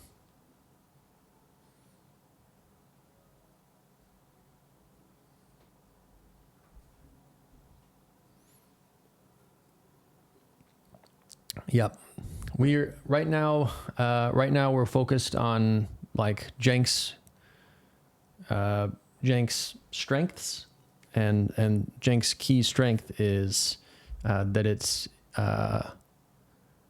before someone makes a website with jank. Yeah, not really the intended use case, but it'll happen. Jank's strength is its key strength is the C++ interop.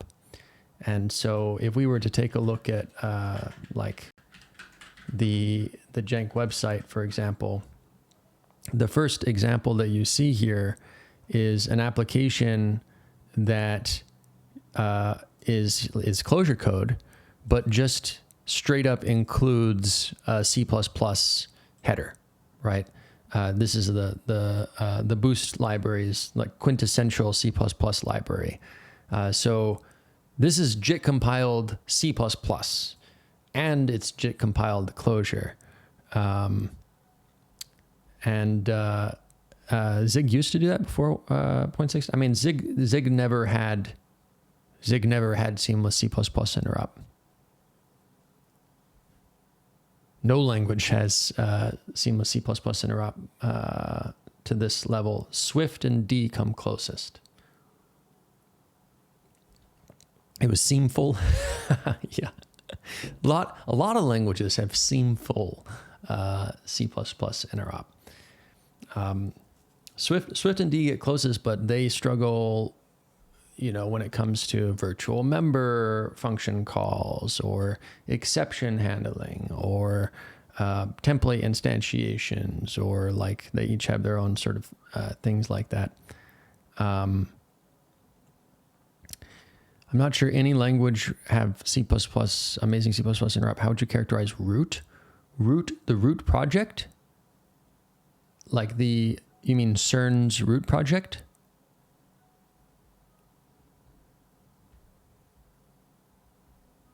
From CERN, yeah. CERN is not, the CERN root project is not a programming language. It's a library.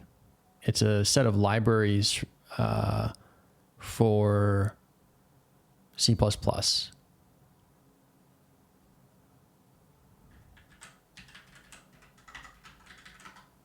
So it has like data science libraries.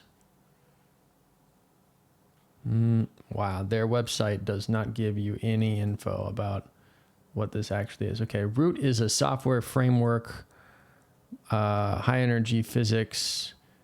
Our goal is to blah, blah, blah, save data, access data, mine data. Yeah, I really don't. I've spoken with these guys about their marketing because it's not very clear to I think to me a lot of what their stuff does. But My understanding about CERN is that it is a framework in the sense that like Qt is a framework, right? Or as some people say, Qt. And so you're using C++ and you're using a bunch of existing software along with the C++, and that's it. It's not a separate language that's doing C++ interop. Now, with that said, the closest thing with regard to root is what is it called? CPPYY, which is this guy. Automatic Python C++ bindings. So this is using the same underlying Clang technology that jank is using. And so you're able to do inline C++ here, just as you're able to do inline C++ in jank. And you're able to access members and everything like that. So this is from Python doing the same sort of thing and here they're using boost as well. So similar sort of thing. However, jank, however, this doesn't support AOT compilation, and jank does. And also, in terms of just taking everything further, like catching C++ exceptions, everything like that. Let's take a look at their exceptions. Exceptions are converted to Python exceptions.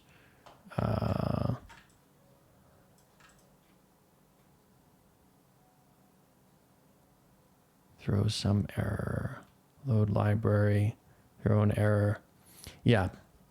So this one is going to be the closest, and that's because it's built on the same tech that jank is using, but it doesn't do AOT compilation. And that's I think the main difference that sets jank aside, that sets jank apart.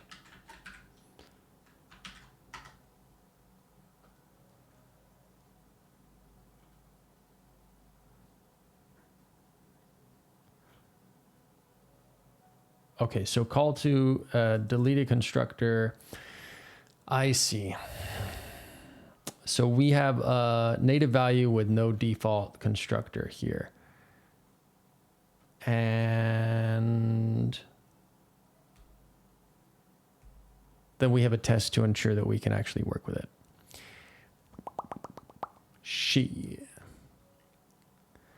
All right, so pass native no default CTOR. Let's open this guy up. Pass native no default CTOR.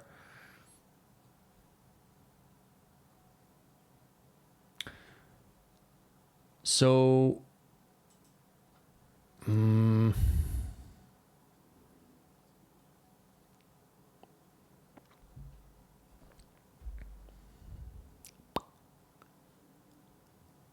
Slack bubble sound. Sorry, MacBoo.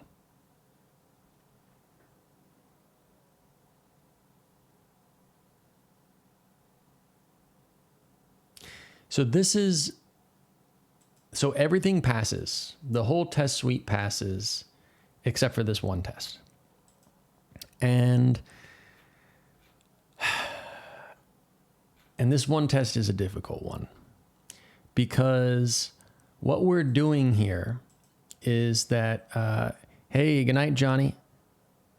Hope you have a good one, man.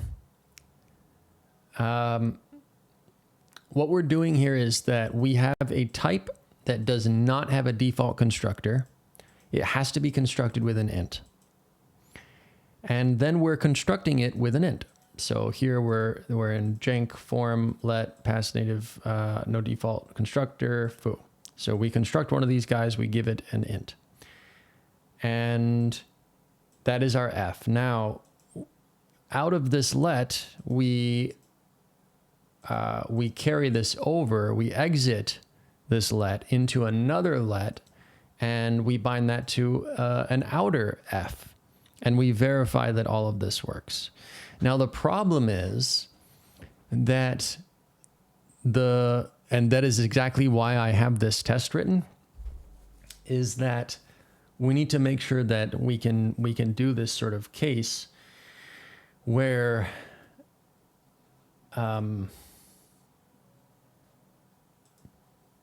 this outer F needs to be defined, and then it needs to be assigned to the result of this let expression.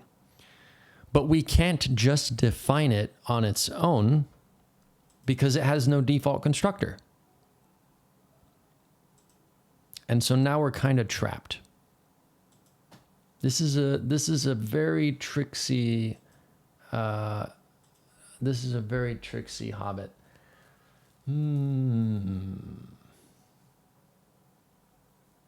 So here's what we're doing. This V5 is our outer F. And then we're trying to assign, we're trying to say, okay, V5 is equal to, and then we're moving our inner F into V5. But right here, we can't default construct this V5 because there's no default constructor. And so right here it's saying, yep, call to deleted constructor when you're trying to construct V5.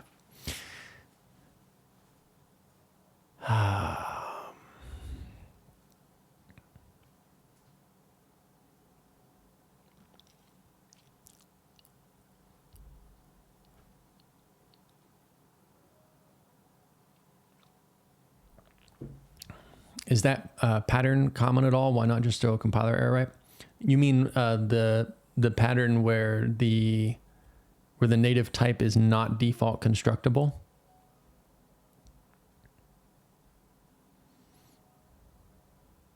Yeah. It's not super common, but it is possible. So there are types in jank, for example, that are not default constructible. There are types in the C++ standard library that are not default constructible. An example is generally like a reference wrapper type. So in jank, we have a smart pointer that it's called a JTL ref. And a ref is basically a pointer wrapper. It's a smart pointer. It doesn't do any sort of lifetime checking. It doesn't do any reference counting or anything like that. But it verifies that you never have null. And so whenever you dereference it, either with the arrow operator or with the star operator, whenever you dereference it, it asserts that that the value is not null. This is one of those things that slows down the debug build of jank as well, because we have all of these assertions on like every single pointer deref. Those go away in release builds, but they're really, really helpful for debug builds. And the JTL ref is meant to hold a pointer that can never be null. And so it doesn't make sense to default construct it, because then what would it hold, right? It's meant to hold a non-null pointer. That's the only thing that it's ever meant to hold. Can you construct in place or something? There could be issues with detraction. Exactly. So also, I thought you were going to bed, Johnny. That is one thing that we could do. One thing that we could do is we could detect this case. So we can very much ask, Clang, like, is this thing default constructible? If it's not, we could allocate enough space with like a character buffer, character array, the size of this type, scaled to the alignment of this type. And then when we do our assignment here, rather than doing an assignment, we could do an in-place new. The problem with that approach is twofold. One, as you said, with destruction, we would then need to manually invoke the destructor in place on that buffer. And in order for it to be exception safe, we would need to do that in like a scope. Let me yoink this over, and then I'll show you kind of what this would look like.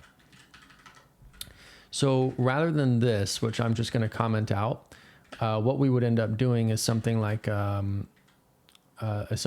this, and then let's say v5 here, and then we would do a size of kind of like this. We'd probably need to do a check to verify this is scaled to the alignment. Oh, we would need to do an align as.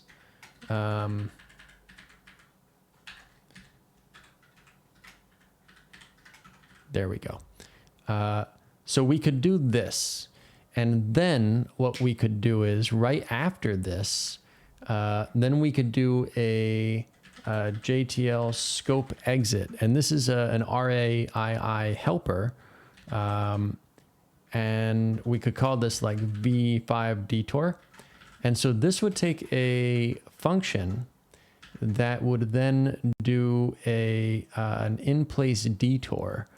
So we would do a, let me just do a C-style cast to make this easy. We would do a one of these to cast, and then we would run the detour like so. And then I think we need to grab this again as well. And I'm way off the screen now, so I can't even see.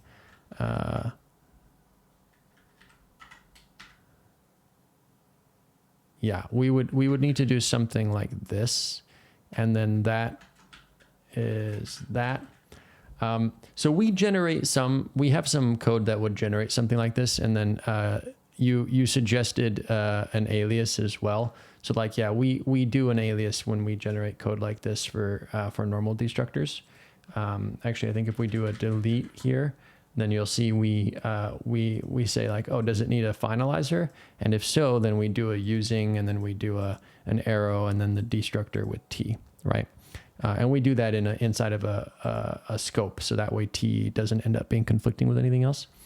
So yes, as you said, so we could do a buffer, and we could have the correct size, the correct alignment. Then we could do a scope exit. That solves the first problem. And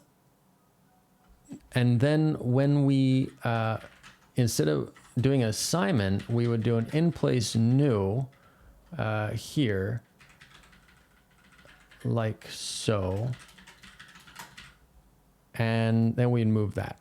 That would also work. But now our second problem is whenever v5 is used, like here we're accessing v5.a, whenever v5 is used, we would need to cast it. Or at least we would need to introduce another typed pointer to it, like a v5 typed, something like that. So we'll do like an auto const and then v5 typed. And then that ends up being v5.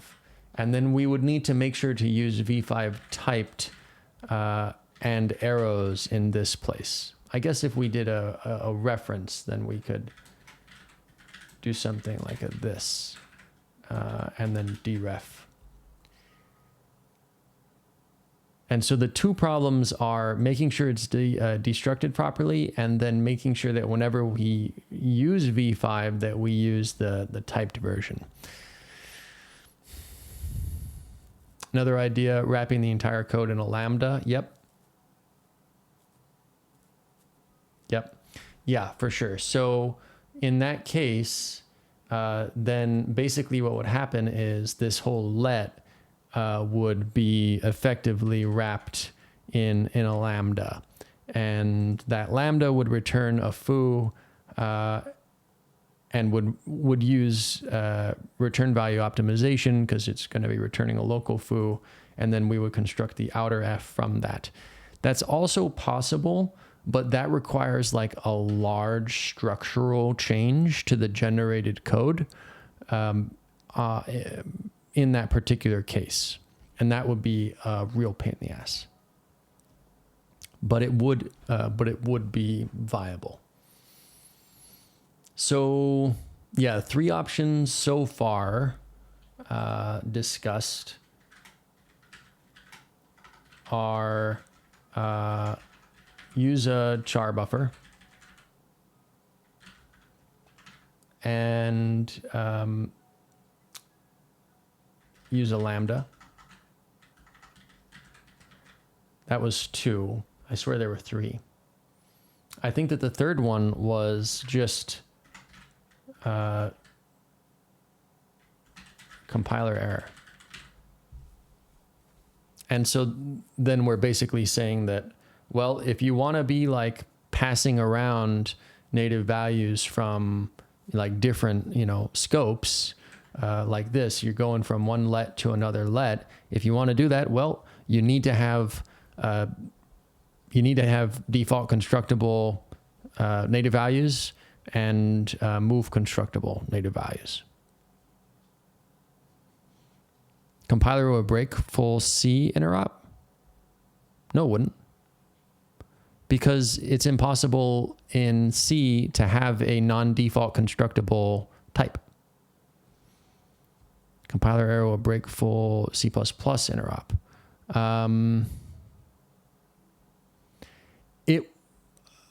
I disagree that it would break full C++ interop. I mean, going like having a static. How do I want to word this? There are already limitations for what you can do with native values inside of a dynamically typed garbage collected polymorphic language like Clojure. So, we already limit the types of things that you can do. I think that would be like, yes, this does limit it. And I think that this could make porting code more difficult. And so I don't, I'm hesitant to introduce compiler errors for things like this if there's a viable solution to make it work. But I don't think it is a big problem.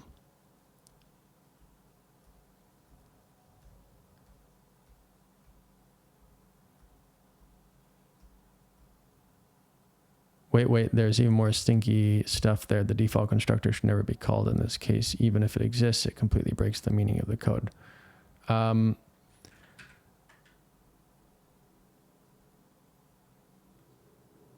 This is the whole point of this test, Johnny. So this test is verifying that all of this works when there is no default constructor. Because the default constructor should not be called in this case. But the problem is that when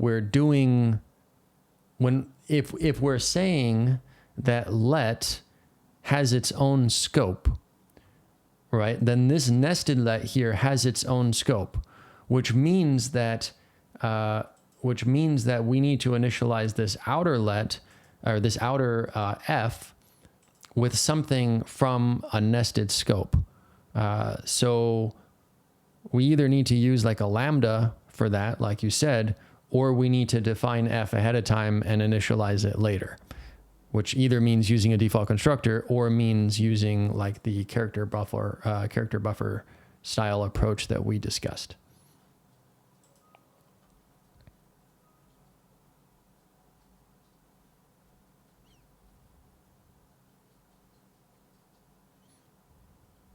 Yeah, I think that these are our three options here. And this is, I agree with you, Johnny, that I don't like, I don't think that we should require that the default constructor needs to be called implicitly, because this is the sort of thing that in C++ that you, this is not a zero cost thing. The default constructor for something may have like serious effects, like starting a thread pool or connecting to a database or reading files from the file system, and then you're going to do a move assignment afterward. I don't like that. And that's why we have this test. So I'm not saying that we should be I'm not saying that we should be doing the default construction. Yes, even if the CTOR exists, suppose there's a database connection or the default. Yes. Code would simply compile just fine, but still shouldn't. Yes, completely agree. The case. So look at this, Johnny. Let me soothe your aching soul. These three options are the three options that we have. Okay. What you're talking about is this non-option, which is use the default CTOR and then move assign, right? That is not an option.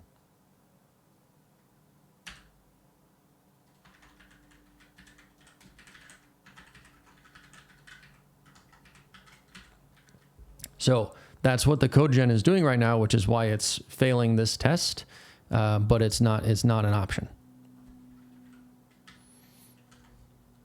So we need to figure out which of these three options is actually the one we're going forward with.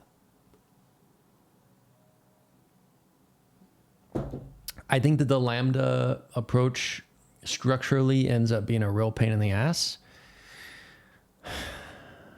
I think that the char buffer will also probably be a pain in the ass, but it will be less of a pain in the ass.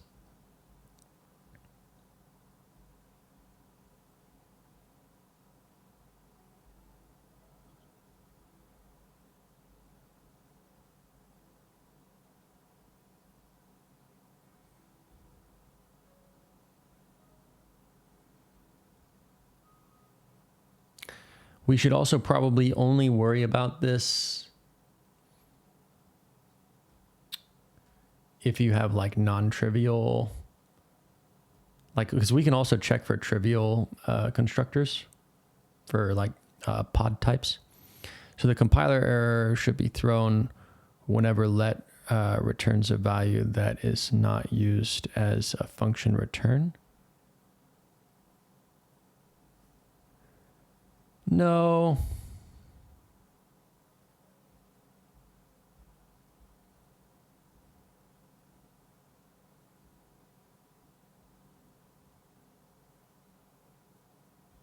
I wonder if there's another approach. I wonder if there's a fourth approach, which is to merge let scopes. What if there's some, here. Here we have a let that is effectively nested inside of another let.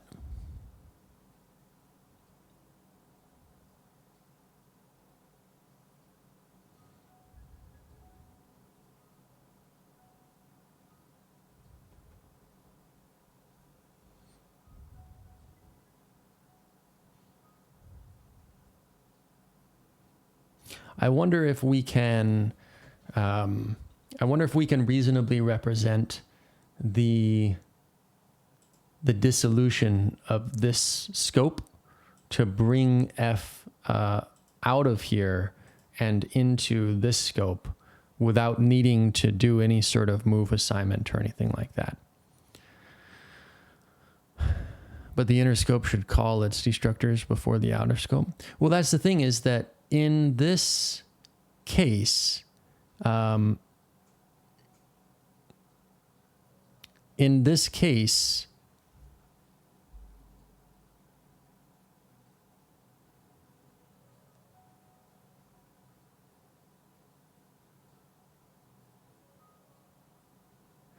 don't think that C++ actually requires this. So like, let's take a look at something like Godbolt for this.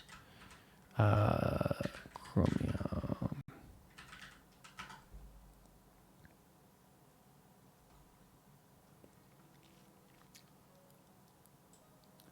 So here's foo detour. Let's do a foo ctor as well.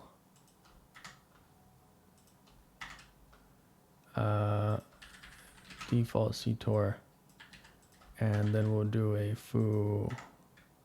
Okay, sure, fine. So we want copy CTOR and move CTOR.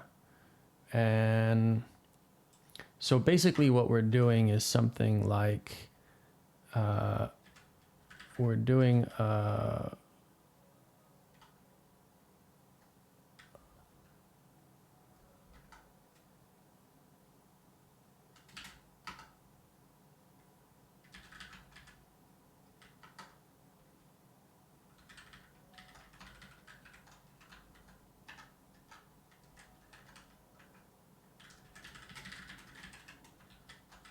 we're doing this.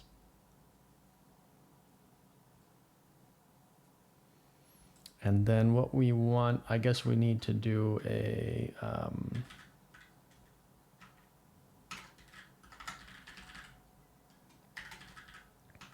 operator equals.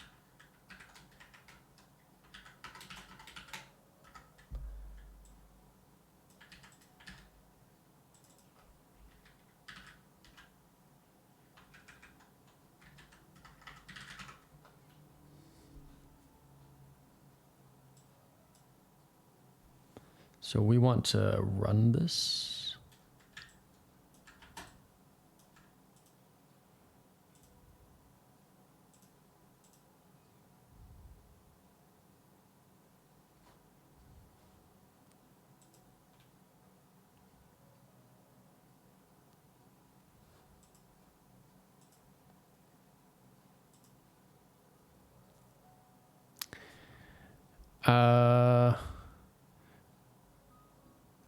Yeah, so in this case, I'm looking at your message, Johnny. So in this case, B would be destructed, and then C would be merged.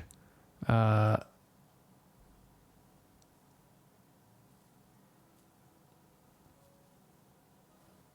then A would just be C.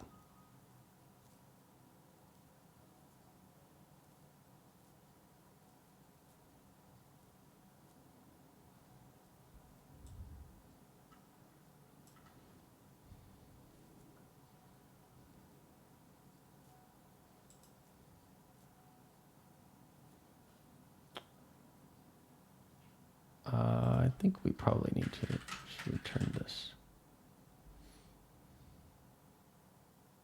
There we go. So this will all still happen.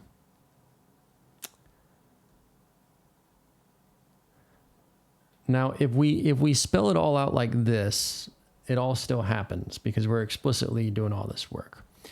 But if you were to do something like this,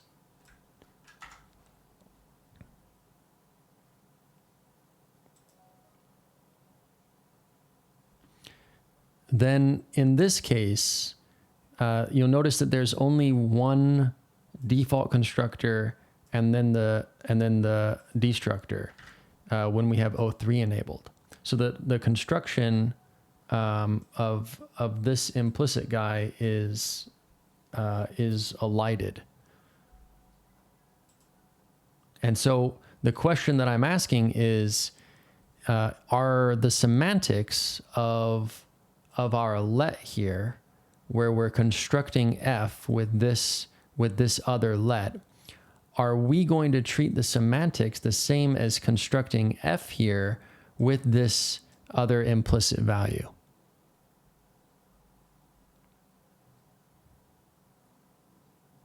Because I think we could do that.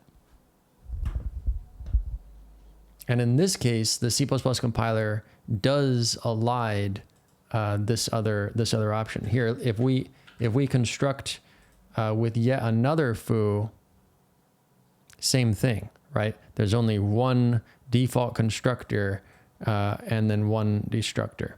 You see what I'm saying, Johnny? Assuming you're still awake. this is the sort of thing that even with O0 enabled, this still gets elided.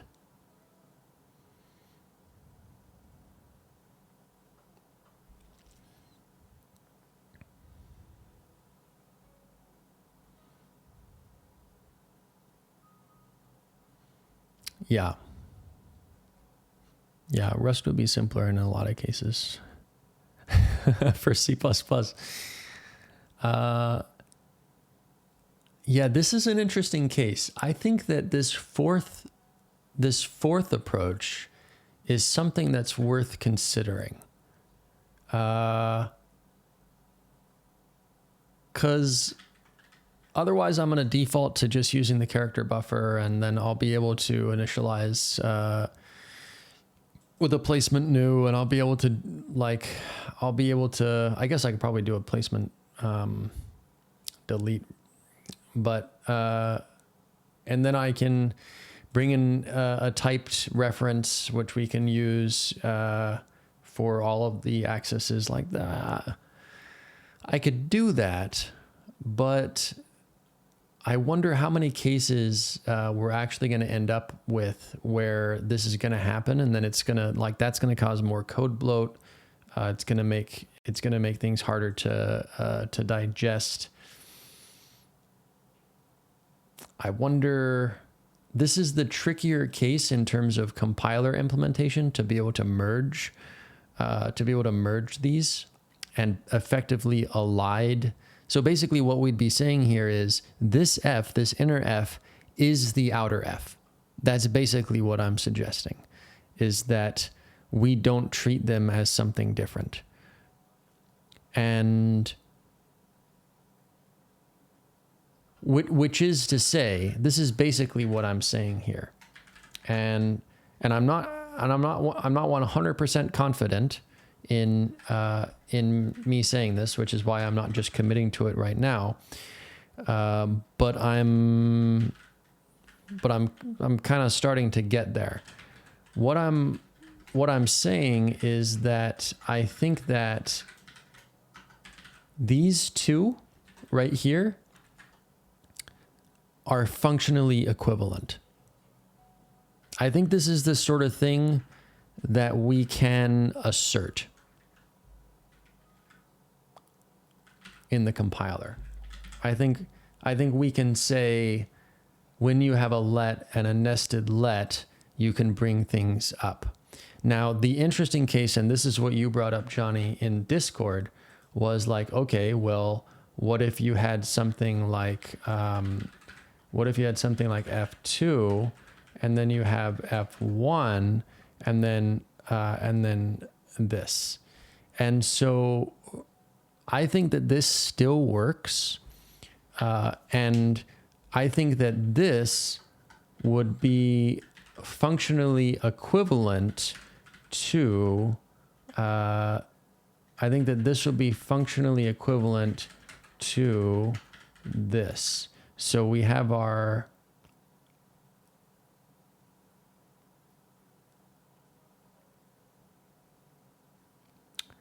wait, how do we want to do this? So our F1 dies first. So it would actually be equivalent to, let's say, a do with a let where F1 dies here, and then this guy is here. I think that this could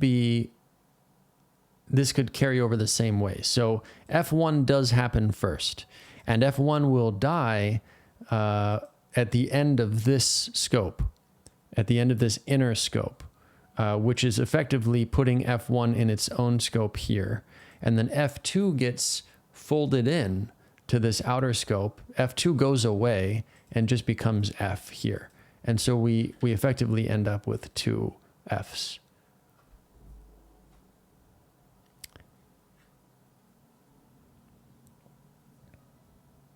And what this means, if we can do this, and I'm kind of talking myself into this, What if F2 uses F1?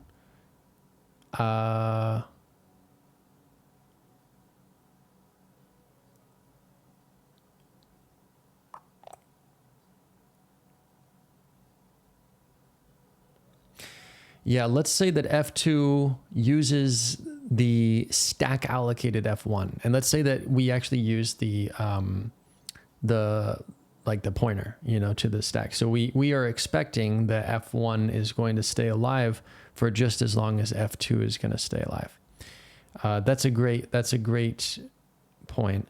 So what we would have to do is we would have to fold that up into here. And then these would become equivalent.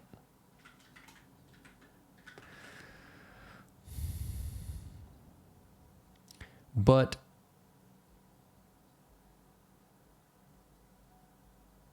is this okay to do?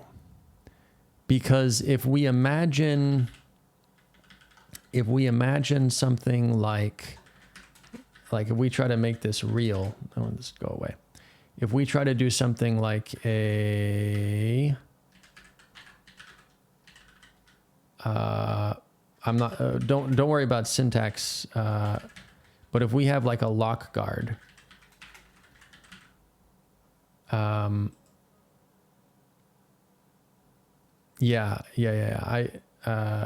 so if we have a lock guard here, then that means that we're specifically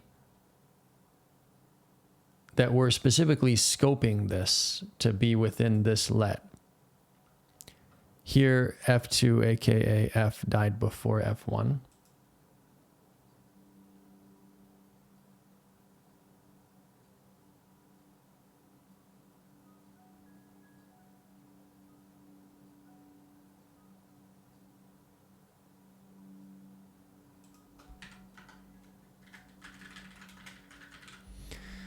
So in this case, the lock guard will only live for the scope of this let here. And then when we do a print line, we're not locked. But if we fold these together, then we'll, so that we just have one let with F1 and F2, then we'll be locked while we print, and that is not okay.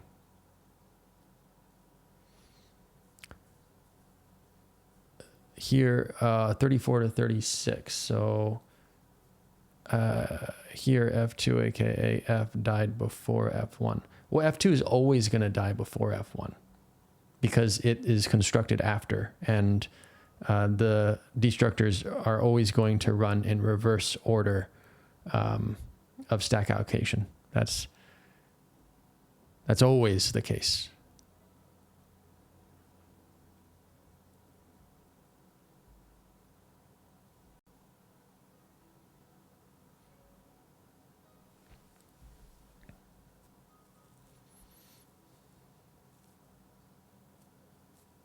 Hey, Kyle. What the F? Kyle, you want to weigh in on this? You don't have to. We're in the weeds, man. We're in the fucking weeds right now.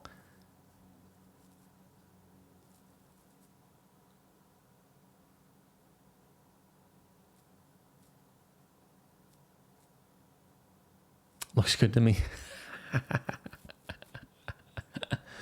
On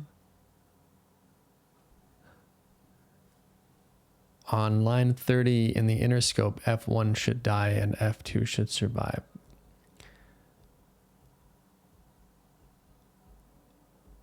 F1 should die and F2 should survive. It depends. That's not how returning works out of scopes in C++. Like if we're looking at this right here, our initial example, Johnny, F2 dies at the end of this scope, and F1 lives right here.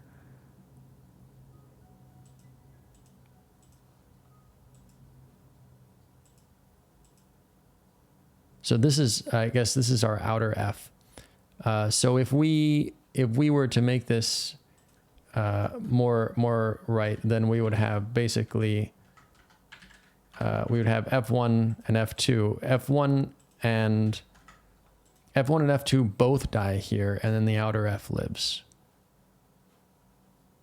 And they both die here. But we do a move assignment into the outer F first.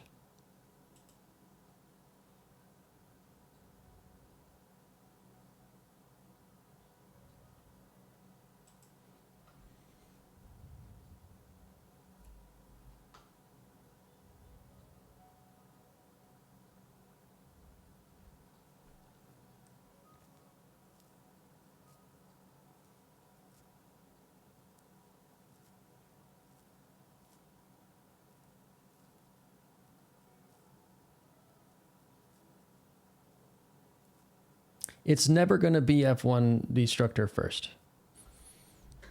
It is never going to be F1 destructor first.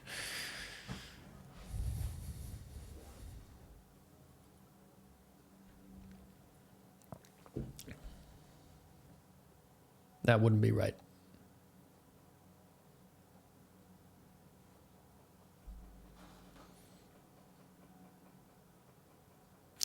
So I think that we can't do the merging because of this case. Because the scope, I think we could do the merging in the case where there's only one value in the let, like in this, but that doesn't solve the problem generally, because we still have the case where there are multiple values here. So the inner return on 31 is actually standard move. Yes. So this is a move into F, and then both F1 and F2 die. First F2 dies, then F1 dies. Right here, like this F2 on line 31 is a move into F. That's right.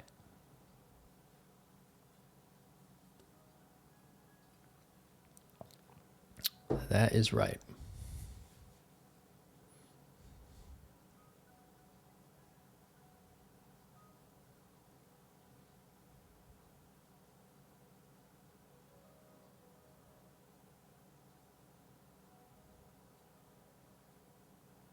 Thumbs up from you? On what? On what?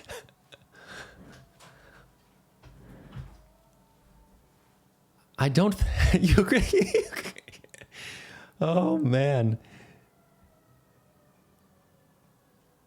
Yeah, I don't think that the merging can work. I talked myself out of it because in this case, if you have something like a lock guard on a mutex,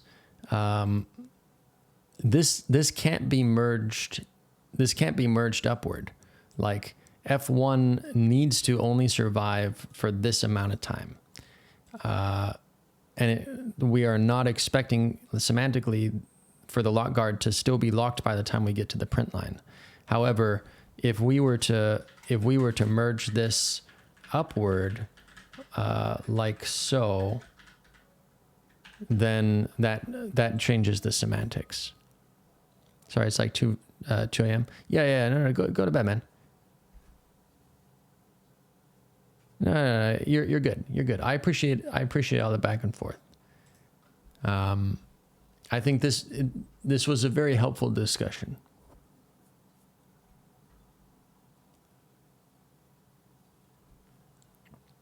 I think that there's not more we can do with the merging. I think we have to take the scopes as they are, which is like there's more we could do in this one case where there's one value on the let, and then in that case we might as well just and we're just carrying this value F through the let and into here. like there's not really a benefit in constructing something and doing a move assignment and then having it be here. Like we could just elide this let in the same way that the C++ compiler will elide this inner foo and this inner foo as well. Like that's fair. But it doesn't solve the general problem of having multiple values inside of this nested let because we can't move them all. We can't move them all. And so we still have the problem here of if we have multiple values and the value that's returned from the let has a type. So in this case, if f has a type that's not default constructible, then we end up with a problem of we can't define f first and then move assign to the result of the let because f is not default constructible. And so we're back to the original problem.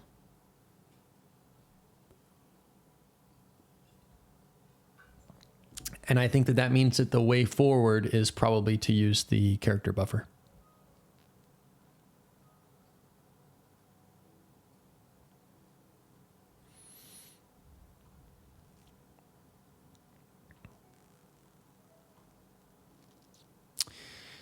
The shitty thing, though, is that this doesn't just happen in cases where we don't have a default constructor we can use. We probably want to do this in every case where there's a non-trivial default constructor. Because it's possible, as we discussed before, that there is a default constructor, but it does some heavy work, and then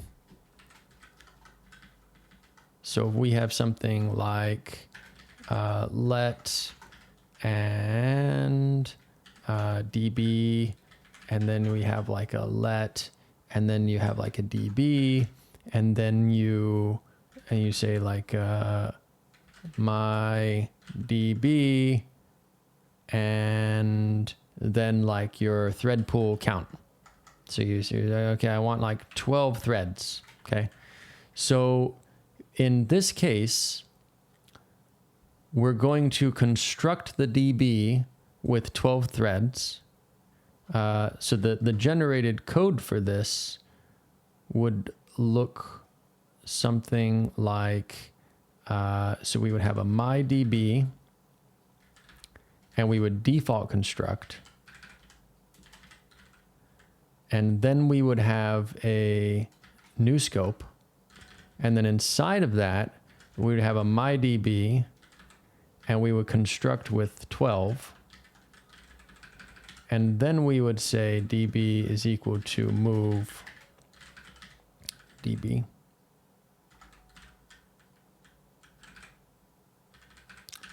Let's just give these names. Obviously, they'll have different names in the IR.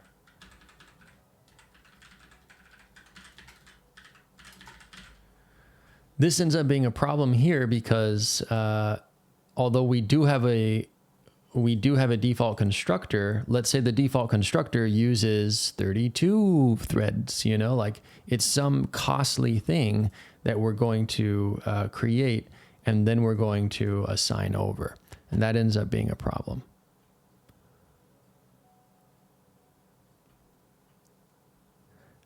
What are the drawbacks with the in-place constructor?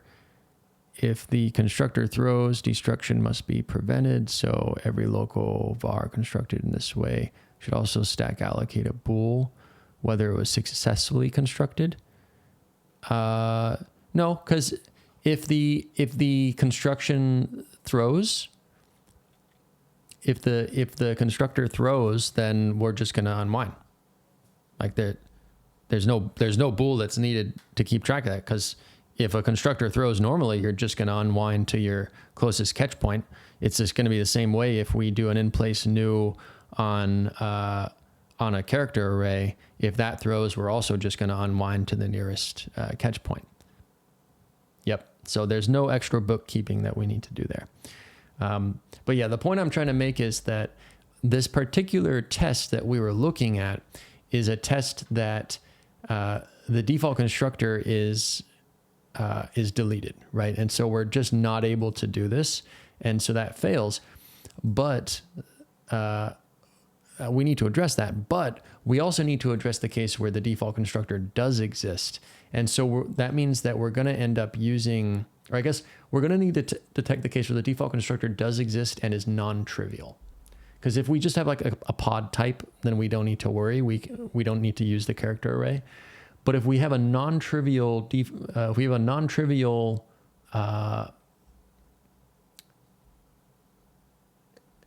default constructor is such a like ambiguous term because there's equals default.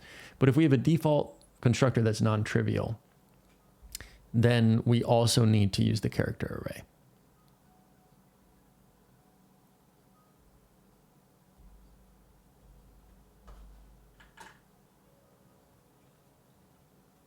Declaring something initialized by default only to assign it to is triggering.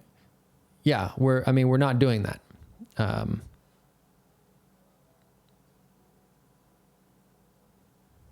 This is exactly what we're not going to do.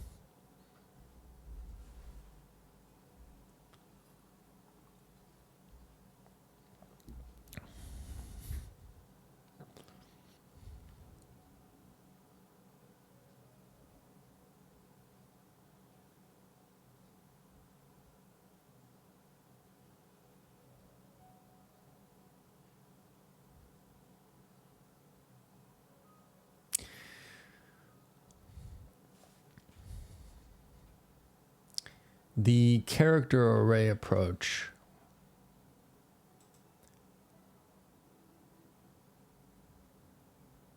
so we need alignment, we need size, we need a finalizer. Again, we only need the finalizer if there's a non-trivial destructor. If there's a trivial destructor, then we just don't need to bother with it. And then we also need a typed reference that we can use in place of that. And that's going to be a pain as well, because it means that every reference to v5, we're instead going to need to swap in this v5 typed.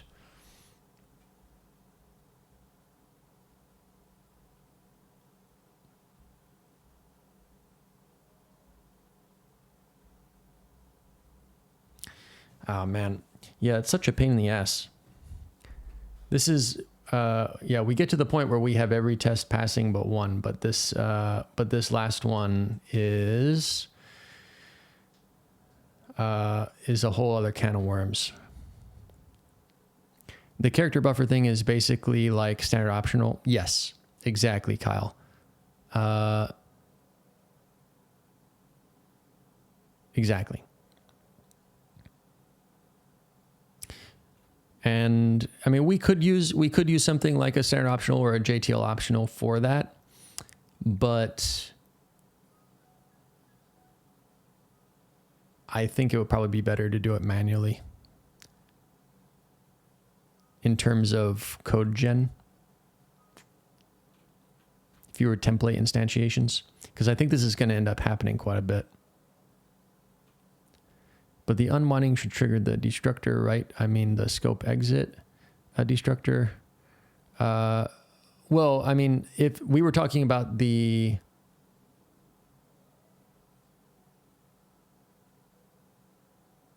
Oh, I see what you mean. You're saying that if we throw at some point between v5 detour and the in-place new of v5, then we would end up running the destructor on something that has not yet been initialized.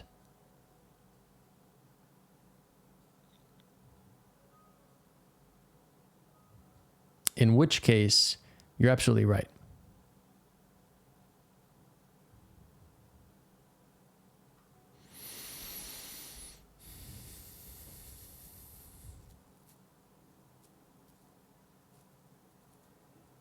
In which case, using something like an optional, like JTL, like we have our own optional in jank. That would solve that problem for us because it already has a bool to keep track of whether or not it's constructed. But yeah, that means that now we're going to have to pay the cost of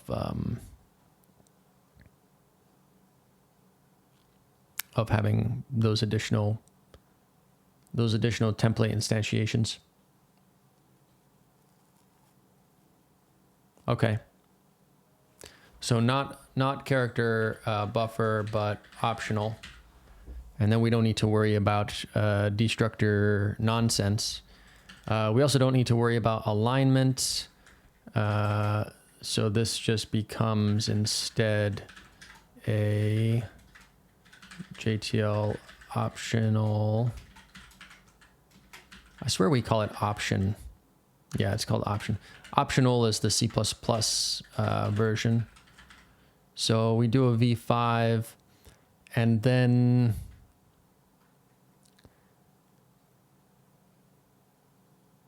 so option supports operator just equals, because we have unwrap following Rust semantics.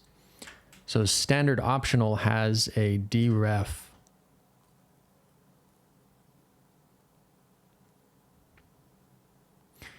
Yeah, so we would basically need to replace, so we have v5 here.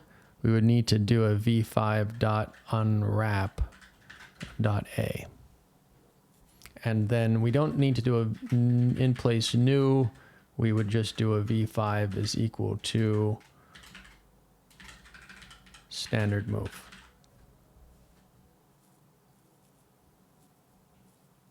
In Rust, this would be a maybe on a init.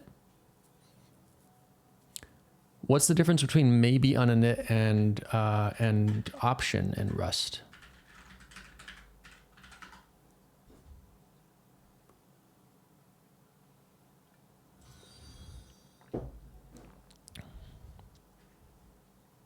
Hey, Eric FB Code, welcome to the stream.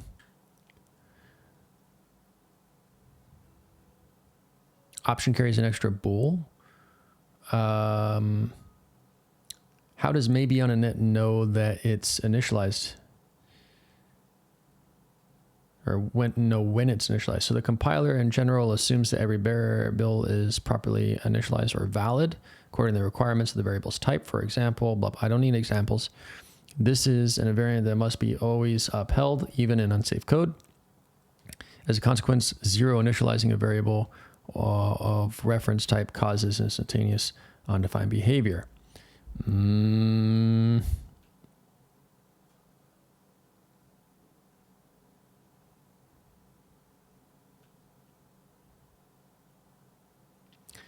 Is exploited by the compiler for various optimizations. Similarly, an entirely uninitialized memory may have any content, while bool must always be true or false. Hence, creating an uninitialized bool is undefined behavior.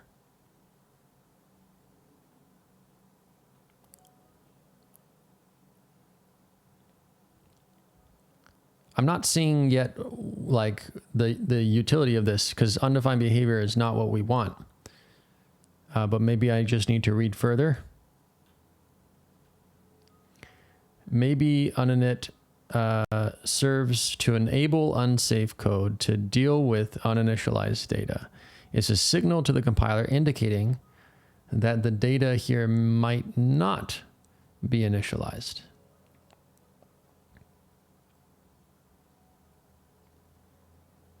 By the way, how does if else work? Does that work the same way? Yeah, so like all of the lifting of the scopes, where you're taking a data from another expression and lifting it up and assigning to it is going to work in the same way. So this is what I mean by, like, especially since we want to do this for any non-trivial default constructor, we're going to end up having to do this a lot.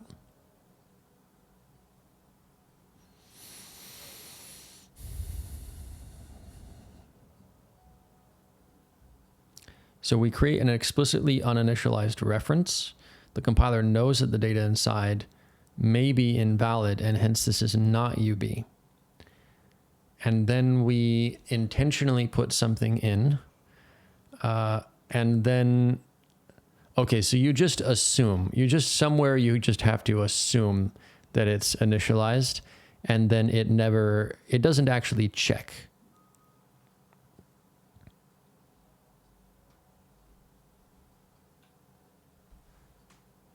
Okay, so it just doesn't have any runtime checks to verify that you're using it correctly.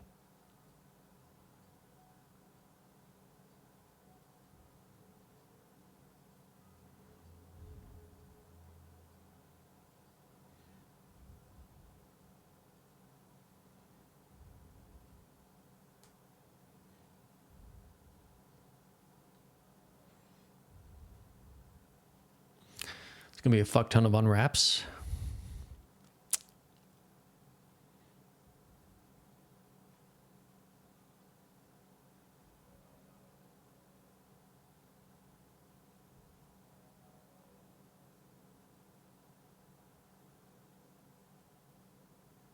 I think it depends on the types you're working with.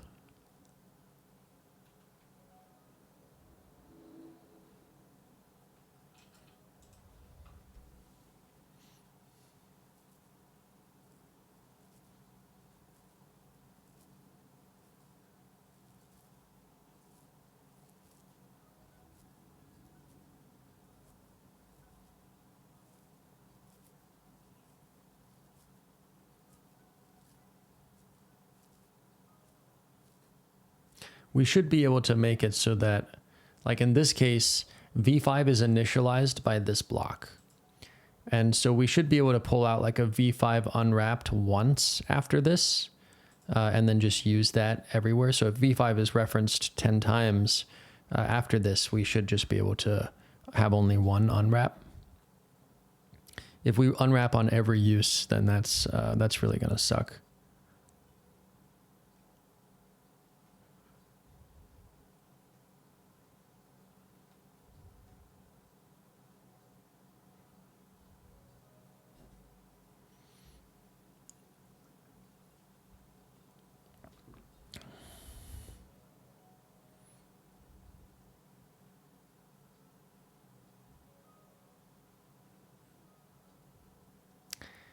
But I don't see a better way to handle this. This does feel like, it feels like what we have to do.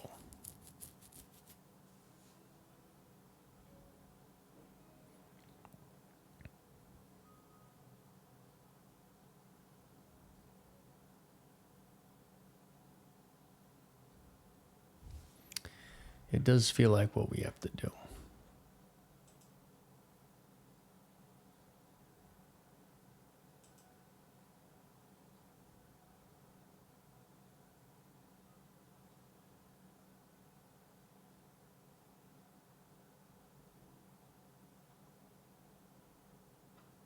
Yeah.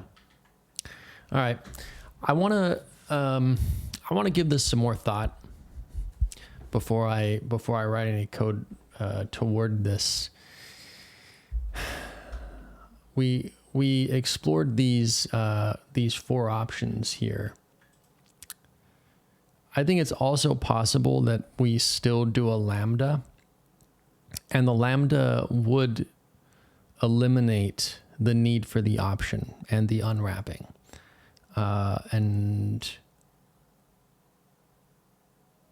but it's going to introduce its own complexities. But I want to make sure that like that gets fully considered. Technically, the cleanest fix would be to literally modify the unwind tables in the same way C++ does, so that you know what I mean, since the J2 option validity deterministically known based on which instruction range. Too bad this is kind of impossible. Yeah, I'm not worried about the unwinding.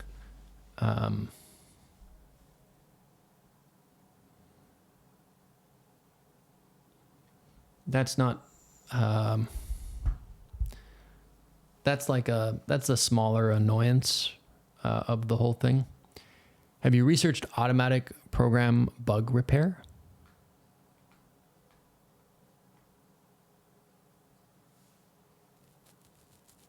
No. What's that, Ben?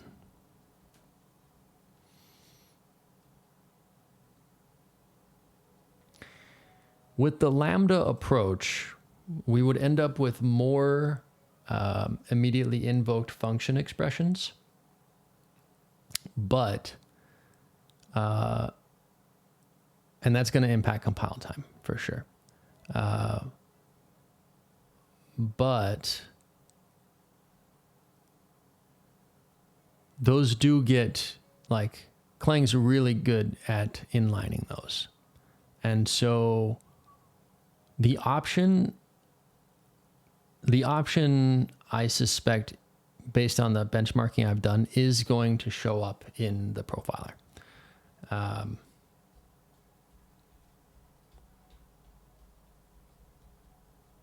But if we were to go the Lambda route, I think we could probably make this not affect performance at all.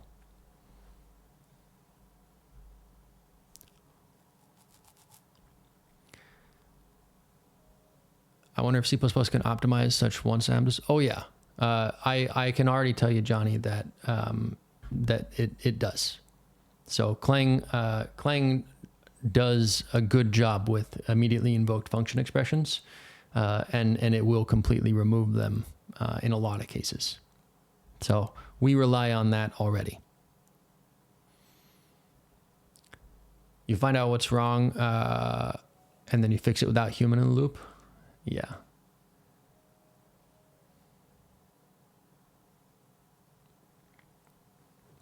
Yeah, so with where this is going, it's possible that the Lambda just ends up being the better approach in these cases. So when there's a non-trivial constructor for a native values,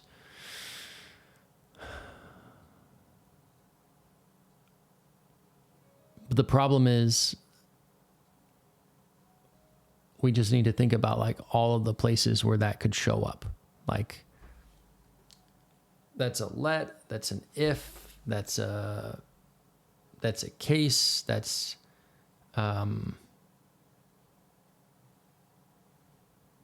it's a do.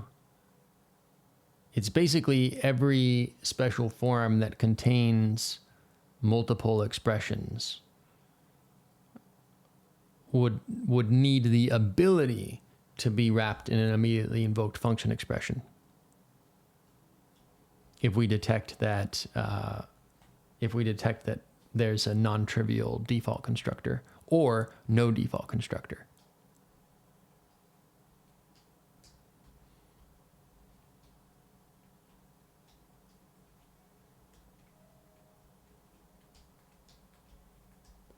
Yeah. I heard someone using it for student assignments to fix bugs. Yeah, I mean, we don't have a bug here, though. We have a very important design decision to make.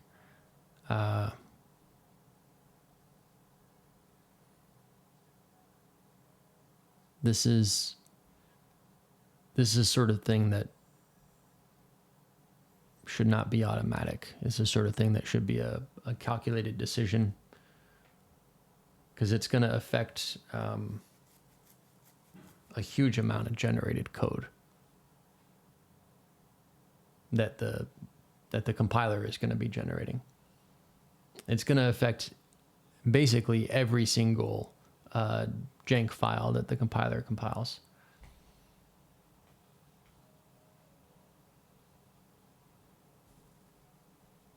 Yeah.